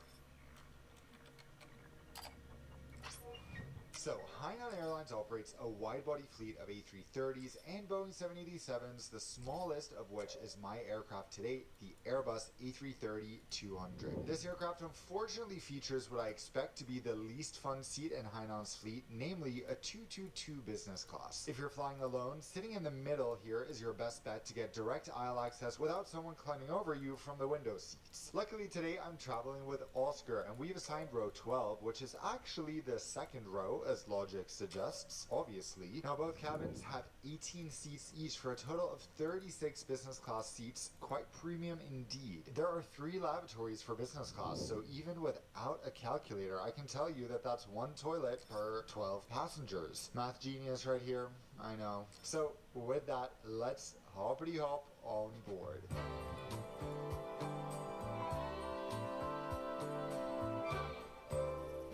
First impression upon boarding is thank goodness. Don't ask me how, but somehow I got the idea that Hainan's A330-200s had this type of seat, a 222 config that doesn't recline fully flat that you'll find on the likes of Sichuan Airlines. These seats, on the other hand, are common and very comfortable. You'll find them on everything from Air India to Polish and many, many more. The cabin colors definitely pop, but what pops even more is the boarding music. Do you want to guess what China's supposed best airline's boarding music is? It's not some beautiful, relaxing, traditional Chinese tune. It's American classics like I Wish by Stevie Wonder and Sweet Home Alabama. I repeat, China's supposed best airline plays Sweet Home Alabama as their boarding music. Good morning. I am actually amazed we get nuts before takeoff, which is very rare. Only a few airlines give you a little snack before takeoff, so I'm trying their signature mocktail. Oscar has some coconut water. They also had still water or orange juice to choose. I love the color of this. Tastes like really sugary water. We get hot towels on trays. The crew has been absolutely lovely so far. Introduced themselves. Mia is taking care of us. Explained the flight time, so I'm excited. Let's see how this goes. Let me give you a quick overview of our seating sitch, because we've got a fairly large screen in front of us with storage to the side. Below that is an ottoman where I've dumped everything very gracefully, as you can see. Then to my side, there's a charging port, a USB-A port, and a retro-style remote. Also love a water bottle waiting at the seat. Today's flight is eerily empty. There really can't be more than enough people to fill a CRJ on board, but that means that boarding is over in no time. Our super high budget IHG collab safety video plays, and I gotta say, Hainan Airlines must have one of the most stunning crew uniforms in the world. Easily a top 5 for me.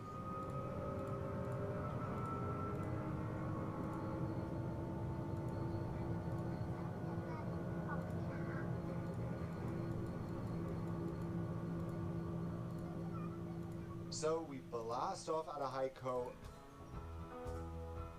Beautiful, stunning, scenic takeoff today. Things get a little weird and Chinese quirky when we suddenly start circling after takeoff. Some of you might be saying, duh, Dan, this happens all the time in situations where pilots are trying to work out a technical glitch and figure out whether or not they should continue, But that is not the case today. This is actually the standard departure procedure on this route. You spend 7 to 10 minutes doing 2 loops as you gain altitude. It's a really trippy, unique experience that no one else on board seems to care about. Suddenly, the city you just flew over from a few thousand feet, you now see from 20,000 feet. It's like you took an elevator and then ding, let's continue the flight. Why do they do this? Well, there's no mountains nearby, so I'll let you guys let me know and the rest of us know in the comments below if you know. I assume it has something to do with China's interesting and sometimes strange airspace routes and rules.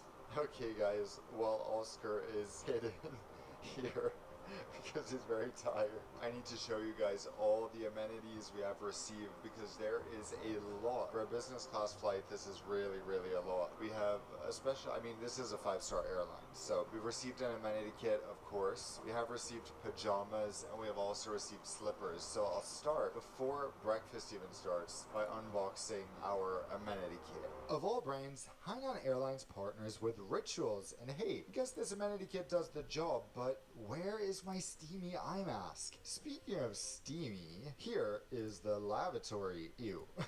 Rituals has made it here as well, and I must say, not only do I love the orchid, but I also love the airplane air freshener. Since this is an airline from a civilized country, the lavatories remain spotless throughout the flight. We've only just taken off and I'm suddenly on hot towel number 2, which means it's time to check out the menu. There's dine on demand on Hainan Airlines, meaning you can eat whatever you want, whenever you want, a rarity in business class. Unlike on Xiamen Air, this menu is actually well presented and we've got a staggering 4 options for breakfast. I really love how elaborate the Chinese breakfasts are, and our pre-landing meal options are also extensive. I've got to say, for a flight that is effectively 7 hours in the air, this way exceeds everything from Middle Eastern carriers to European carriers in terms of meal quantity. We will see about the quality. Our chef today has a cute motto, less is more. I generally think I disagree with that statement, but in this case I trust him, especially since he specializes in clean look. In terms of drinks, Hainan first takes a chance to remind us that they're 5-star. Now, any experts got opinions on whether this is a 5-star wine selection? They've got a pretty interesting selection of cocktails, I've got to say. That bittersweet symphony sounds really good. The mocktails also sound nice. Stay tuned for some of those. Now, Hainan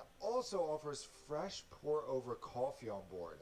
Nice. The remaining coffee drinks are from Meseta. Further down, I noticed what they call a coconut latte. What is that, I wonder? We will find out soon. Finally, a selection of teas. A lot of teas, to be exact. The soft drink selection, which offers coconut water from Hainan. Cool. But guys, where's my olive juice? Enough of that, let's eat. Before that, today's video was sponsored by an essential travel tool that kept me connected throughout my time in China to essential services that I occasionally need to use, like Gmail and Google, NordVPN.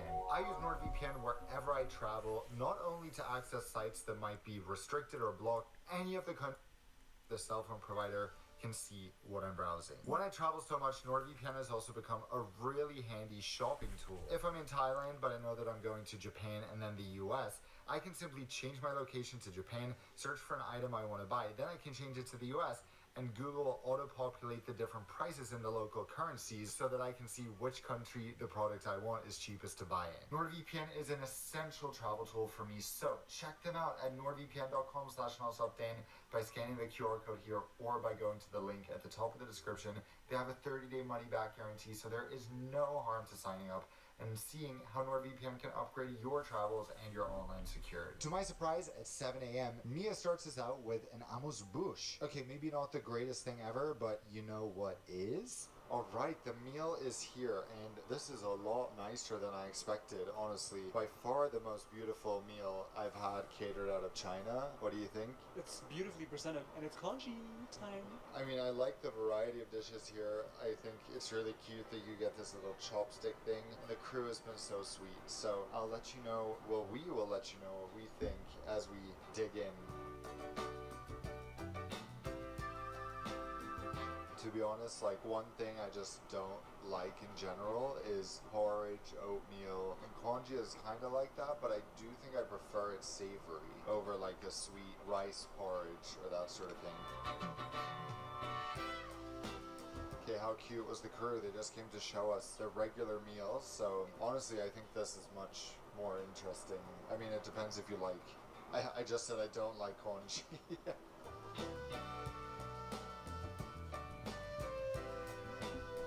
It's like a solid 6 out of 10.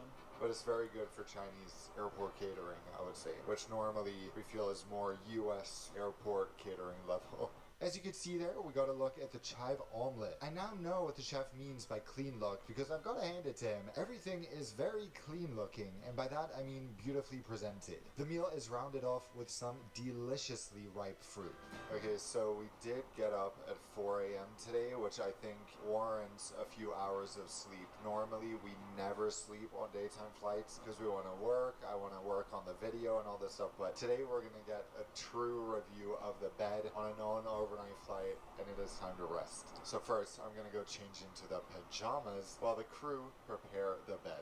Thoughts? It's comfy and it fits, and I guess it looks kinda cool, right? Before heading back to the seat, I stopped by the snack bar in the galley. There are a few different snacks here, but given that there's dine on demand, you're probably better off ordering a hot meal from the menu if you're hungry, just in my opinion.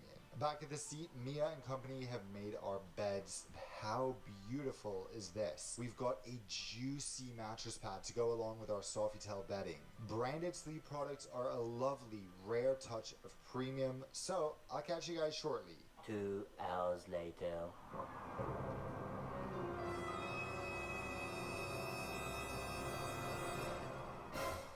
Good morning! We have slept about 2.5 hours, and Oscar and I have quite differing opinions because I was going to tell you guys the whole time I was laying there thinking, I need to tell you that I had one of the best sleeps ever as a side sleeper. I find these types of seats incredibly comfortable where you don't put your feet somewhere. I find the bedding that's almost hotel-like with this huge duvet and a comfortable mattress and comfortable pillows. That is fantastic. So I have had such a nice sleep. I had really weird dreams. One was that there was a guy in the row behind us that had like stomach issues and was vomiting and sneezing the whole time, and I was like, can you like move to another seat? yeah I just dreamt that. And then I dreamt another one was that like the pilots, knock on wood, intentionally tried to crash the flight. Like it was all this that was like semi-reality of where we are, but I was obviously sleeping. And then we like crashed on a beach in India, but everyone survived. And I woke up when we saw these like all these street dogs running toward the plane barking. So anyway, that was super random. How did you sleep? First of all, I don't know what you drank or took before you went to sleep, but now I'm gonna sound like the biggest diva because I think as a back sleeper, there's few beds on planes that are like wide enough to feel fully comfortable. The mattress is super soft and super comfortable. The duvet is actually like a duvet. It's not just a blanket, it's like a real on-bedding piece. So that is great if it weren't for the fact that I'm a temperature sensitive person. I get very overheated very easily. There's like no individual air vents either, and the cabin in general is not that cool, I guess. And then the thing that was driving me crazy, this is gonna sound like such a, I don't know, minor detail, but like here on the side, when you're a back sleeper, I don't know how to describe it, but there's like a little thing where below the elbow you can't have your arms straight, so I had to like lie with it like this the whole time, so that was driving me crazy. But other than that, very comfortable. Obviously the A330 is a bit narrower, so if you have the seat on another aircraft, there's a bit more space. And if you're a side sleeper, I would highly recommend this seat for a red-eye tour from Melbourne because you will be exceptionally comfortable. And one more thing, the seatbelt sign kept going on and off, but they didn't make an announcement a single time, which we so appreciate. So many airlines, especially in Asia, will wake you up all the time as soon as there's a little chop. Everyone, return to your seats, fasten your seatbelt. It's like, bro, everyone is in their seats sleeping and no one is walking around and you're just waking everyone up. So anyway, that was our rant over. We're gonna get some work done and enjoy our drinks. Oh, so let's just quickly review. I have the Gold Coast drink here. Sorry, this shot is never ending. Amazing. Ooh, Gold Coast mocktail. Highly recommend. Apologies for that never-ending rant, but I hope you got some valuable bed intel from that. The Gold Coast mocktail really is delicious, by the way. We spend the next hours working in the dark, and I also check out the entertainment system, which is surprisingly good for a Chinese airline. Still quite limited in terms of Western options, but definitely passable and even better than some European airlines. The accompanying headphones are from Bowers & Wilkins. These must be some of the most premium headphones offered on any airline. I also need to say this as a reminder, these are not yours to take home, unfortunately. At this point, I try to connect to Wi-Fi, only to realize there is no Wi-Fi. Womp womp. I have to imagine Hainan is working on that, or at least I hope they are, because not offering any Wi-Fi in 2025 is a bit more Ryanair than 5-star. Anyhow, back to the fun parts. Mia offers a third hot towel of the flight, and our pre-landing meals are served. It has been about an hour and a half of work, and we finally were able to open the window shades because the sleepy guys over there woke up. And wow, this food, I mean, it's the same concept. I think this looks delicious. Again, I love how they replaced the congee with normal rice. They still have the same side dish, but then it's like whatever vegetable they put here, now it's broccoli. It's like literally the same components. So I'm excited to dig in. Oscar also loves the look of this, he said. And the crazy thing is that Hainan Airlines food is so astronomically better than any other catering we've had out of China. I would be very curious to see what their catering is like out of other hubs in China, if it's like different from Beijing or wherever. Just have to talk a bit about the drinks as well. I got grapefruit juice, which doesn't taste like grapefruit, but it's good. Longjing tea, which is delicious. Oscar got a Pepsi zero sugar, but then this is what's so cool. This is a coconut latte, which I assume is coffee and coconut water. Oh yeah, that's probably what it is. But it's so funny because I was like, is there normal milk in this? I was trying to like gauge whether there was, and she's like, no, and then she comes with it. Well, I didn't ended up not ordering it, but she comes with it anyway, and she's like, this is the coconut latte, and the latte has no latte. There's no milk in the milk coffee. So do you mind if I try it? Oh wow, it's like a coffee flavored tea. Comfy. It's good. I see what you mean, yeah. Like coffee, iced tea, kind of. Maybe not my fave. It's a bit like if you were to, like, you brew the coffee and then you brew more coffee on the already brewed coffee. I think it's good. So let's dig in. Let's see if the food is good.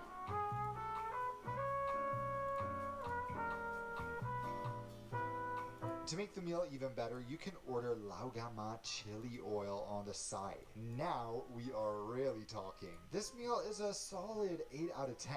As you can tell, I am shocked by how good the catering is on this airline. Well done, Hainan. Again, I can't promise it's the same out of Beijing, but out of Haikou, very nice. So we are finally approaching. I would say we're so happy and full and well rested. Just everything you could want from a flight. It's been so nice that there are so few people on board. The highlights, I would say, were the by far above expectations catering. And also the service and the cabin crew have been absolutely amazing, and you can tell that they have received good training as well. Yeah. Like, just as a really small example, when I was going to bed or something, I don't know exactly when it was, she just saw me walking in the aisle with my socks on, and she just like immediately came and like gave me slippers just to like wear for whatever reasons.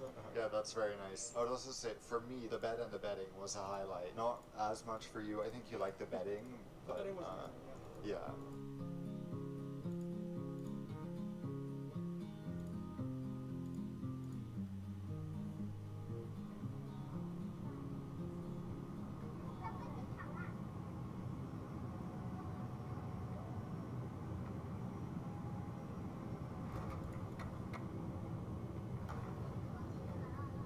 So going back to the ratings, does Hainan Airlines deserve to be ranked as China's best? And do they deserve 5 stars? Well, the 5-star thing is always debatable, but then again, I'd say they're stronger than a few other airlines on the Skytrax 5-star list. Are they China's best? Well, this is certainly the most premium feeling Chinese airline flight I've ever taken, so the answer is probably. On that note, thank you for joining me in this video, guys. Please hit that subscribe button. It takes 1 second, it's free, and you'll be served more honest, self-funded reviews like this. Also, if you don't smash that like button, I will never post again. Just kidding. But please do. And until I see you all for my next video, as always, fly safe.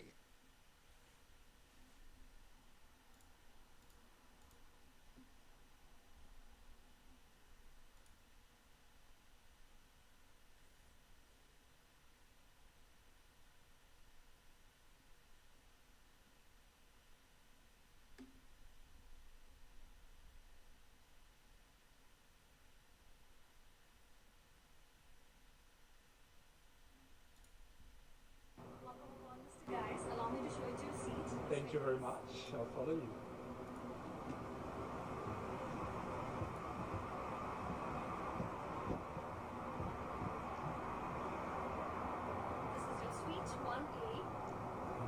Cool.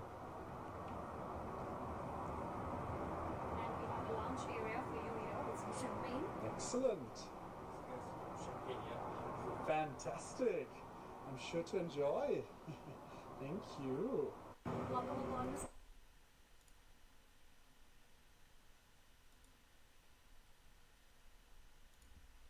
Leaders Eat Last, this book that I wrote, was the most difficult thing I ever did in my life. I was sitting at my desk one evening, about 8 o'clock, 9 o'clock at night, and I gave up. I decided I couldn't do it. It beat me. I went through the checklist. I'll have to publicly announce, hey, this book that I've been talking about, not going to happen. I'll be humiliated, but I'll get over it, and so will they. Check. And I literally just went through the checklist of quitting, of all the things I'm going to have to do, and emotionally prepare myself for what I was about to do. For some reason, I don't know why, I called a friend. And at the time, he was active duty in the Air Force. I said, what do you do when you can't complete the mission? How do they train you? And as is his nature, he told me a story. And he told me a story of when he was in the Air Force Special Forces. He was still in the Air Force Special. And they had a mission, he flew helicopters, and they had a mission in Afghanistan. And all the intelligence said that the air defenses were too good and they were all going to die. They were all going to get shut down. And they were prepping their helicopters, ready to go on this mission. And his wingman turns to him and says, what do we do? Do we just say we're not going to do it? And my friend turned to him and said, this is what we signed up for.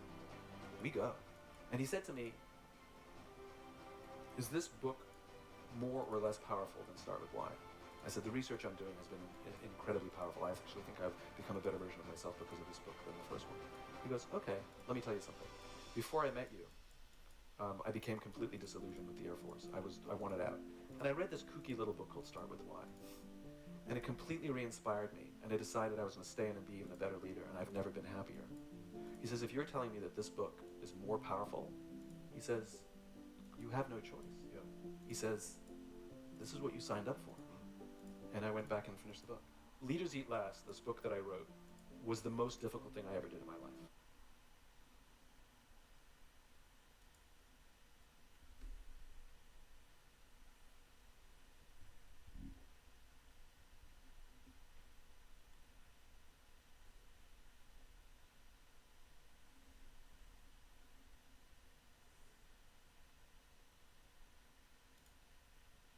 Come fly with me on the insane Singapore suites. First, you arrive at the separate first-class terminal, where we checked in and got our tickets to the private room. After the private security line, we headed to the lounge, which was absolutely stunning. I was hungry, so we went to the dining area. I had the sauté skewers and salmon. After lunch, I went to my private room, which had a full-size bed and a desk where I got some work done until it was time to board. I entered the plane and climbed up the stairs to the second level, and I was not prepared for what was next. I walked into a massive suite with tons of space and a huge recliner in the middle. I booked suites 1A and 2A, so they put the divider down between the two suites, and the combined space was enormous. They brought my champagne right away. You have a 15-inch TV for takeoff and landing, and then a 32-inch main TV that comes with a remote control, and the TV rotates so it can face you in the chair or the bed. The menu is curated from a team of Michelin star chefs. I started with their signature chicken sauté, and after that was the caviar service. I normally don't eat caviar, but I feel like it's just part of the first class experience. They gave me more champagne before the main entree of the lobster thermidor. After dinner, it was time to change into pajamas, so I headed to the bathroom, and I was shocked at how big it was. It even had a dedicated makeup vanity. After changing, I headed back to my suite where I discovered the flight attendants had a double bed ready for us. We watched the movie before taking a nap. And if you're wondering where your carry-on bag goes, there's an actual closet in your suite. We were landing soon, so I went back to change to my clothes and decided to check out the his and hers Lalique vanity bags that they gave us. It was filled with high-end perfume, moisturizers, and mists. Oh, and there's a second bathroom. I got seated for landing, and I still couldn't believe I only paid $50 and 59,000 miles for this flight. Come fly with me on the insane Singapore suite.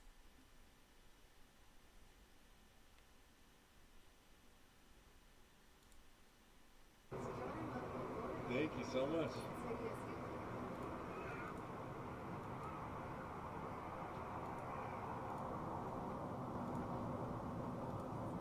Thank you. This is beautiful. Limited, including charging them or using a power bank to charge them.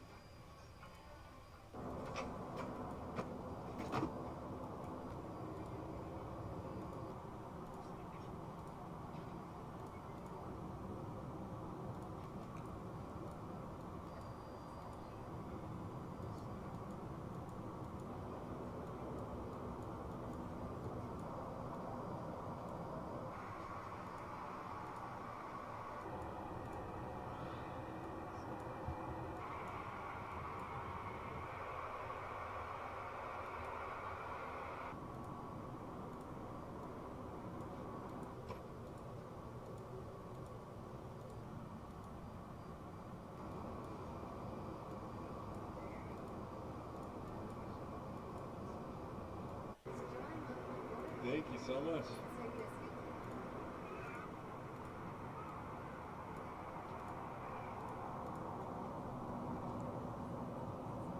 Thank you. This is beautiful.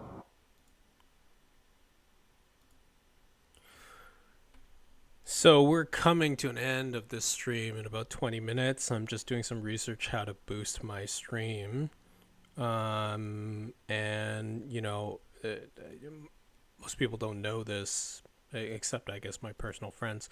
Part of the reason why I'm streaming is because at the current time I just can't afford a video editor, or I can't find a reliable one that's willing to work for free, and I can kind of understand why, because everyone has costs, but nonetheless, you know, the original intent was to have this channel be long form video, but I can't do that, or at least I'm not good enough at video editing to be able to do that, and so I have to do something else, and yeah, to be able to put out content. And the best way that I could think of to be consistent is just to dedicate 4 days a week to do 4 hours a day to have streams. And, you know, I might not be the most entertaining person. Hopefully you guys will tune in to see what I have to say at times. But yeah, I hope to expand upon this channel. I actually quite enjoy the format of just responding to people on chat or whatever. It's pretty cool just to engage with people and have people have different opinions. And I'm still learning. Yeah. And I hope to clip this. So I suppose anyone that sees this, if they are interested in getting into video editing and they want to enter some kind of rev share, I'm happy to engage with them on that and work out something that works.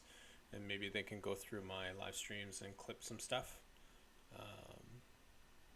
Yeah, so that we can get to a point where I'm actually streaming to a bunch of people.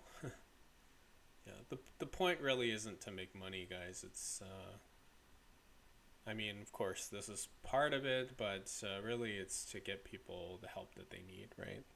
So the entire idea of this channel, the premise of this channel was just to identify men's problems.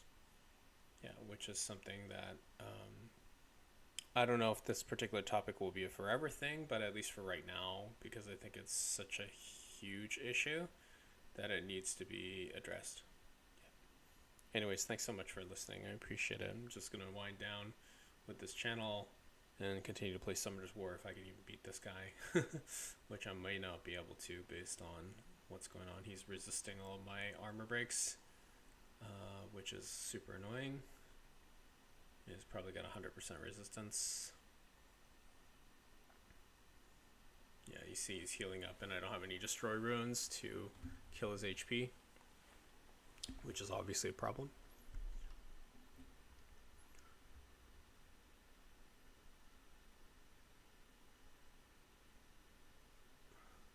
So I have to depend on continuous damage. My Leo's not strong enough to one-shot, which is not great.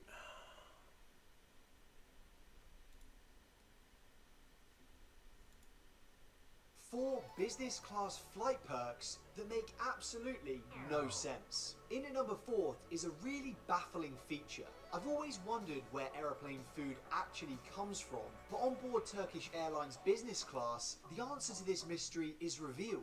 Also known as King of the Microwave, I bet you can't wait to meet the flying chefs. Third place is something most peculiar. Even though South Korea is the gaming capital of the world, and your seat comes with a full-on games console controller, for some strange reason, Korean Air have removed all of the games from their system. in at number 2 is where you're most likely to run into Rachel from Friends. Drinks trolleys are a standard feature of every aeroplane, but Emirates decided to go one better. Welcome to the Mile High Bar. Probably the only bar I've ever been in with a seatbelt. The top spot was an easy choice. It could get awkward if you don't know the person you're sat next to, but it certainly is a nice to have. It's the Qatar Airways double bed in the sky. 4 business class flight perks.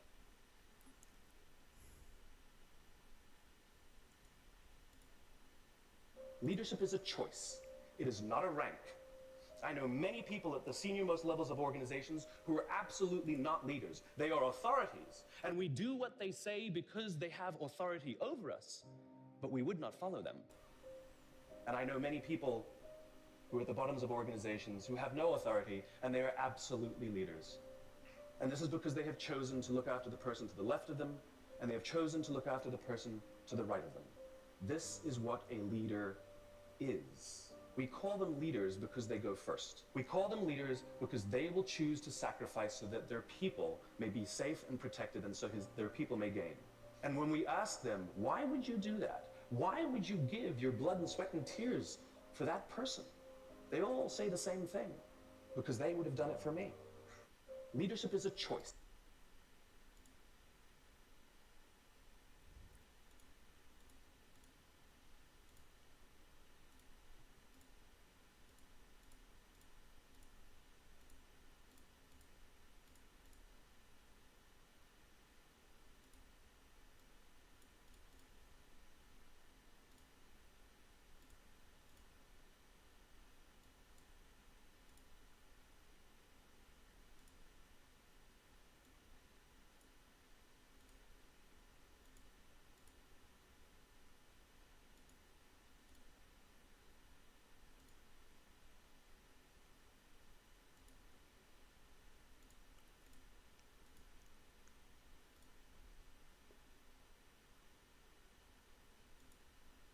Ladies and gentlemen, welcome back to the channel. So in this video we're going to be talking about what is the best, easiest business to start as a complete beginner if your goal is financial freedom. And the video is broadly split up into 3 parts. We're going to talk about the price and people equation, we're going to talk about the service to product spectrum, and we're going to talk about exactly how to find a niche and an offer that's playing business on easy mode rather than on hard mode. And if you're new here, hello, my name is Ali, I'm a doctor turned entrepreneur, and since 2017 I've been making videos on this channel documenting my journey from broke medical student to then working full-time as a doctor to ultimately building my own lifestyle business that's allowed me to reach financial freedom, time freedom, and creative freedom. And this is Freedom Fridays, the somewhat regular series on the channel where we talk about books, ideas, strategies, and tools that can help you ultimately achieve the goal of financial freedom so that you can live life on your own terms as well. Okay, so if you are watching this video, then you will probably like to be financially free.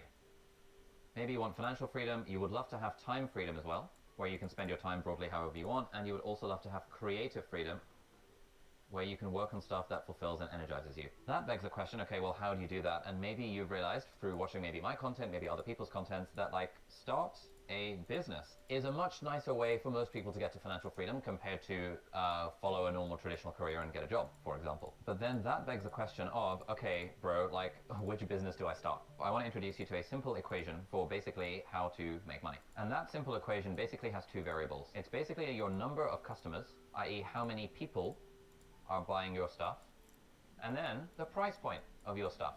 That is literally it. And so when you're coming up with a business idea, you want to figure out how many people do you need for your business idea to be viable, and what kind of price do you need to sell things at in order for your business to be viable. And there is a graph that I would like to show you that helps us figure this out. This is a graph of people versus price. So let's say you want to make $100,000. Let's say that's your goal.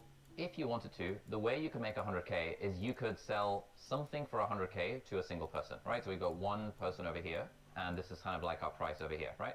That would be one way of making 100K. Alternatively, you could sell something for $10,000 to 10 different people. Alternatively, you could sell something for $1,000 to 100 people. Alternatively, you could sell something for $100 to 1,000 people, or you could sell something for $10 to 10,000 people, or you could sell something for $1 to 100,000 people. Now, these are all theoretically different ways of making $100,000 following this equation of it's basically number of customers, i.e. people, multiplied by price. Now, back when I was a noob to the world of business and I was a beginner, I was laboring under the delusion that it should be easier, right, to sell things for $1, $10, $100, rather than to sell something for $10,000 or $100,000. Because as a normal person, I've bought stuff for $1. You know, I bought this Coke Zero for $1. I've bought stuff for $10. This doner kebab with chips was about $10. Actually, more like $5, but whatever. And I've also bought things for $100. But when you start getting into the $1,000 range, that's like a MacBook or something like that. And it's, you know, $10,000, that's like a really expensive car, or $100K. Like, the only thing that you can spend $100K on is a house, right? Like, this was my conception of the world. And so I thought that if I were to start a business, I should sell cheap things for $1, $10, or $100, and just sell loads of them, right? Because that is easier. And that could not have been further from the truth. And this is very counterintuitive, but actually, if you want to make $100,000, it is way easier to do it selling, for example, 10 copies of something for $10,000 compared to selling 10,000 copies of something for $10. The volume is way harder than the price. Yes, of course, on an individual level, it's easier to sell something for $10 than to $10,000. Like, I probably couldn't sell you a $10,000 thing. I could probably sell you a $10 thing. Like, maybe you want to buy my book for about $10. But if I were trying to make 100 grand, it's so much harder for me to find 10,000 of you to sell my $10 book to, compared to just finding 10 people to sell a $10,000 service or package or product to. Oh, and by the way, if you want to speed up the learning process from this video, we have actually trained a custom GPT, a custom AI tool that can literally help you do all of this stuff, and it's completely free. There's a link down below, you can check it out. You need an OpenAI account, like a ChatGPT account, which you have already. You don't need to be paying for it, don't worry. And you basically talk to it, and it's trained on like my materials that we have in our Lifestyle Business Academy on how to figure out your niche and your offer, so that hopefully this can give you some clearer ideas, and it'll sort of talk you through the process, and it'll help you figure out what business you want to start that will be playing on easy mode rather than on hard mode. So that'll be linked down below, and there's a QR code on screen somewhere if you would like to check that out. Again, it's completely free. And so what this means is that when we're trying to figure out what business to start if we are a beginner, is you want to be avoiding this zone. This is the red zone.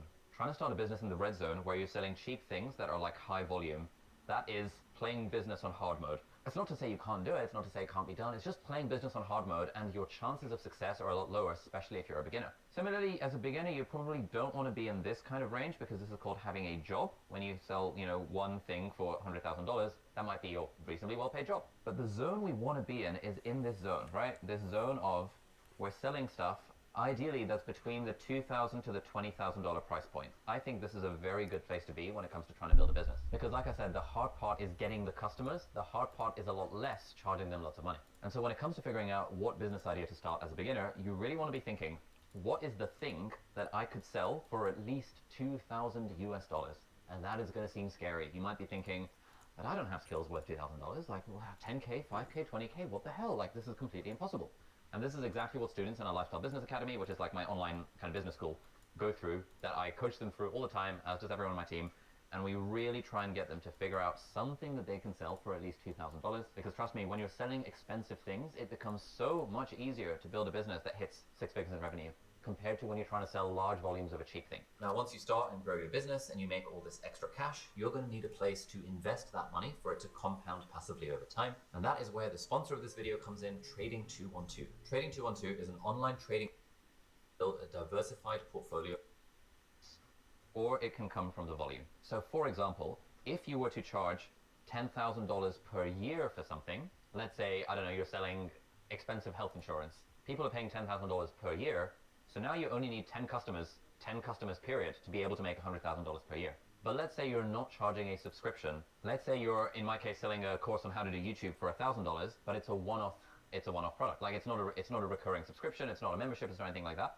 In that context, the per year would need to come from the number of customers. So I would need to get 100 new customers per year in order to build a 100K a year business selling $1,000 things. Mostly for beginners, this is like overly complicated. You don't need to worry too much about, are you selling subscription? Are you selling 2K per year? Are you selling 2K one-off? I would say start off trying to figure out what is the one-off package or something that you could sell for $2,000 to $20,000. And then you can always worry about how do we turn it into a subscription further down the line. Okay, so at this point, hopefully we have established that the goal is to sell stuff for between 2 and 20K. This is really, really helpful because this massively narrows down the list of potential business ideas that we could feasibly start. And the reason I'm making this video is because I've done a couple of events here in Hong Kong over the last couple of weeks, and I've stayed behind for hours and hours to speak to people after the events. And people come up to me always asking for advice about their business ideas, and they'll either say they don't have any ideas at all, or they'll say, more likely these days actually, that they've got so many business ideas. And I'm making this video because this is the video I would want to show all of these people who are coming to me with all these different business ideas. Because for the most part, the ideas that I hear are playing business on hard mode. I was speaking to a girl the other day, and she had a few different business ideas. One of those business ideas was she wanted to start a fashion brand that was accessibly priced, that helped a sort of modest fashion wear for women who are into running in Hong Kong. Because apparently there's loads of women into running in Hong Kong, and she was like, you know, there's not that much like modest fashion available for them. That is a business that's operating on hard mode, primarily because she's trying to sell cheap stuff. Like, she's probably not selling $1,000 packages. It's probably being like, I don't know, somewhere between the $10 and $100 range for like a modest sports bra or like leggings or whatever. That tends to be the price point for those things, which means in order to build a viable business, you need a ton of volume, and volume is really hard unless you're already famous. Similarly, we've got one of our students in our Lifestyle Business Academy who came in, and initially what she wanted to sell was some kind of digital membership for people who want to improve their lives. And I was like, okay, interesting. Like, what kind of price point are we thinking about? She was like, I was thinking maybe like $20 a month or something like that. That is, again, playing business on hard mode, because when you are trying to sell anything for $20 a month, again, in order to build a viable business off it, you need a ton of volume. And now, if she had loads of followers on YouTube or Instagram or LinkedIn or email lists or whatever, it becomes a viable business model. But if you're a beginner, you probably are not famous on the internet, and so it will be really, really hard for you to get customers and really hard for you to find that kind of volume. But now let me give you some examples of businesses that are operating on easy mode. So we have this married couple in our program, Elias and Haya, and what they're doing is they're selling a service that helps accountancy practices in London speed up their onboarding time for new clients so that they save lots of time and lots of money to onboard new clients, and they're charging like $8,000 for this. This is amazing. They are playing business on easy mode. It sounds boring AF, right? To sell an onboarding improvement service for a new accountant and their practices, but they know accountants, they've got a background in like accountancy, so they know the problems that accountants face. Accountants are a business that are willing to pay a lot of money for that particular offer because it will save them a lot of money. And so that particular boring ass business is an example of playing business on easy mode. And so this is a video about what kind of business to start as a beginner. Principle number one is that you want to be aiming for things in the 2K to 20K price point range. Principle number two is the general idea that service businesses are much, much, much easier to start than product businesses. This is another massive thing that trips up beginners in the market. Because if you think of what is a business, right? When you imagine starting your own business, you probably imagine creating some kind of cool product. I'd like to sell products, I'd like to sell hoodies, I'd like to sell tote bags, I'd like to start a fashion brand, I'd like to build apps that's selling a product, for example. I'd like to sell doner kebabs, you know, this is selling a product. You probably don't imagine selling a service. Man, I'd really love to be a boutique web design agency. Man, I'd really love to help accountancy firms improve their onboarding processes. Man, I'd really love to be a sales training service facilitation for businesses doing B2B sales that are selling through conferences. Those are service businesses. And if you think of all the businesses you know of, probably 99% of them are product businesses. This is one of these like cognitive biases that we have, where if you imagine business, you probably think of Apple, they sell stuff. You think of Starbucks, they sell stuff. You think of Sony, they sell cameras. You think of the doner kebab down the road, they sell stuff. Most of the businesses that you come into contact with on a day-to-day basis are selling products. But what you don't realize is that product businesses are really, really, really hard to start, because generally the products are cheap and then you have to go for big volumes, and it's really hard to do volume. What you probably don't come across is the enormous list of businesses that are selling services. I think most of the economy, most of the GDP generated by the economy in most like developed countries, especially in places like the UK, certainly in places like Hong Kong, are based on services, like financial services, legal services, accounting services, like there are all sorts of services businesses out there that are making way more money in the grand scheme of things compared to product businesses, but the product businesses are the ones that are cool and sexy and that you see marketing for everywhere, whereas you very rarely see, as an individual consumer, you very rarely see marketing for service-based businesses. Now, the difference between a service-based business is that, you know, basically these are really the only two types of businesses. A service business is where you do something for your client or your customer, and a product business is you make something which does something, right? Ultimately, the only reason people buy stuff is because they want a problem to be solved, they want a job to be done.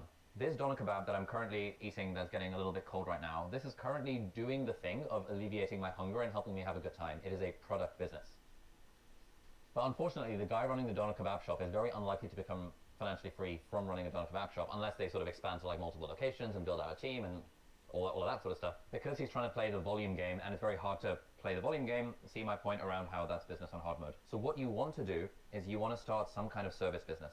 Now, when it comes to services, there's a little bit of a spectrum. Now, if we imagine something like web design, you know, let's say you want to build a business that helps people get websites. Let's say that helps e-commerce brands have better conversion rates on their website. Now, the easiest way to do that as a beginner is to do it done for you. You are doing the work for them. You are a full service provider where you are doing the work for them. They are not having to do the work themselves. You are doing the work for them. So you're going into their Shopify and twiddling their whatever and dealing with their analytics. You're doing the work. This is the stuff that you can generally, as a beginner, charge the most money for because you are literally doing the work. One level down from that, one level more scalable, is done with you, where you can imagine for the same thing, you're selling a coaching program with one-on-one support and implementation. So you are supporting them to do the work of increasing the conversion rates on their website. And one level more scalable than that is do it yourself, where you're selling, let's say, a course or whatever. Yeah, a course or an app that they have to use it themselves, like they have to do the work, but your product just sort of helps them along the way. Here you are selling information, and here you are selling implementation. You are actually doing the work. And if you are a beginner looking to start a business to get you to financial freedom, I would 100% recommend the place to start should be some kind of done-for-you service. Maybe at a stretch you go to Done With You, or maybe it's a coaching or consulting program, but you probably do not want to be trying to sell an online course, because generally just selling an online course puts you in this kind of territory, and we do not want to be in this kind of territory as it relates to price, because it's sort of hard mode.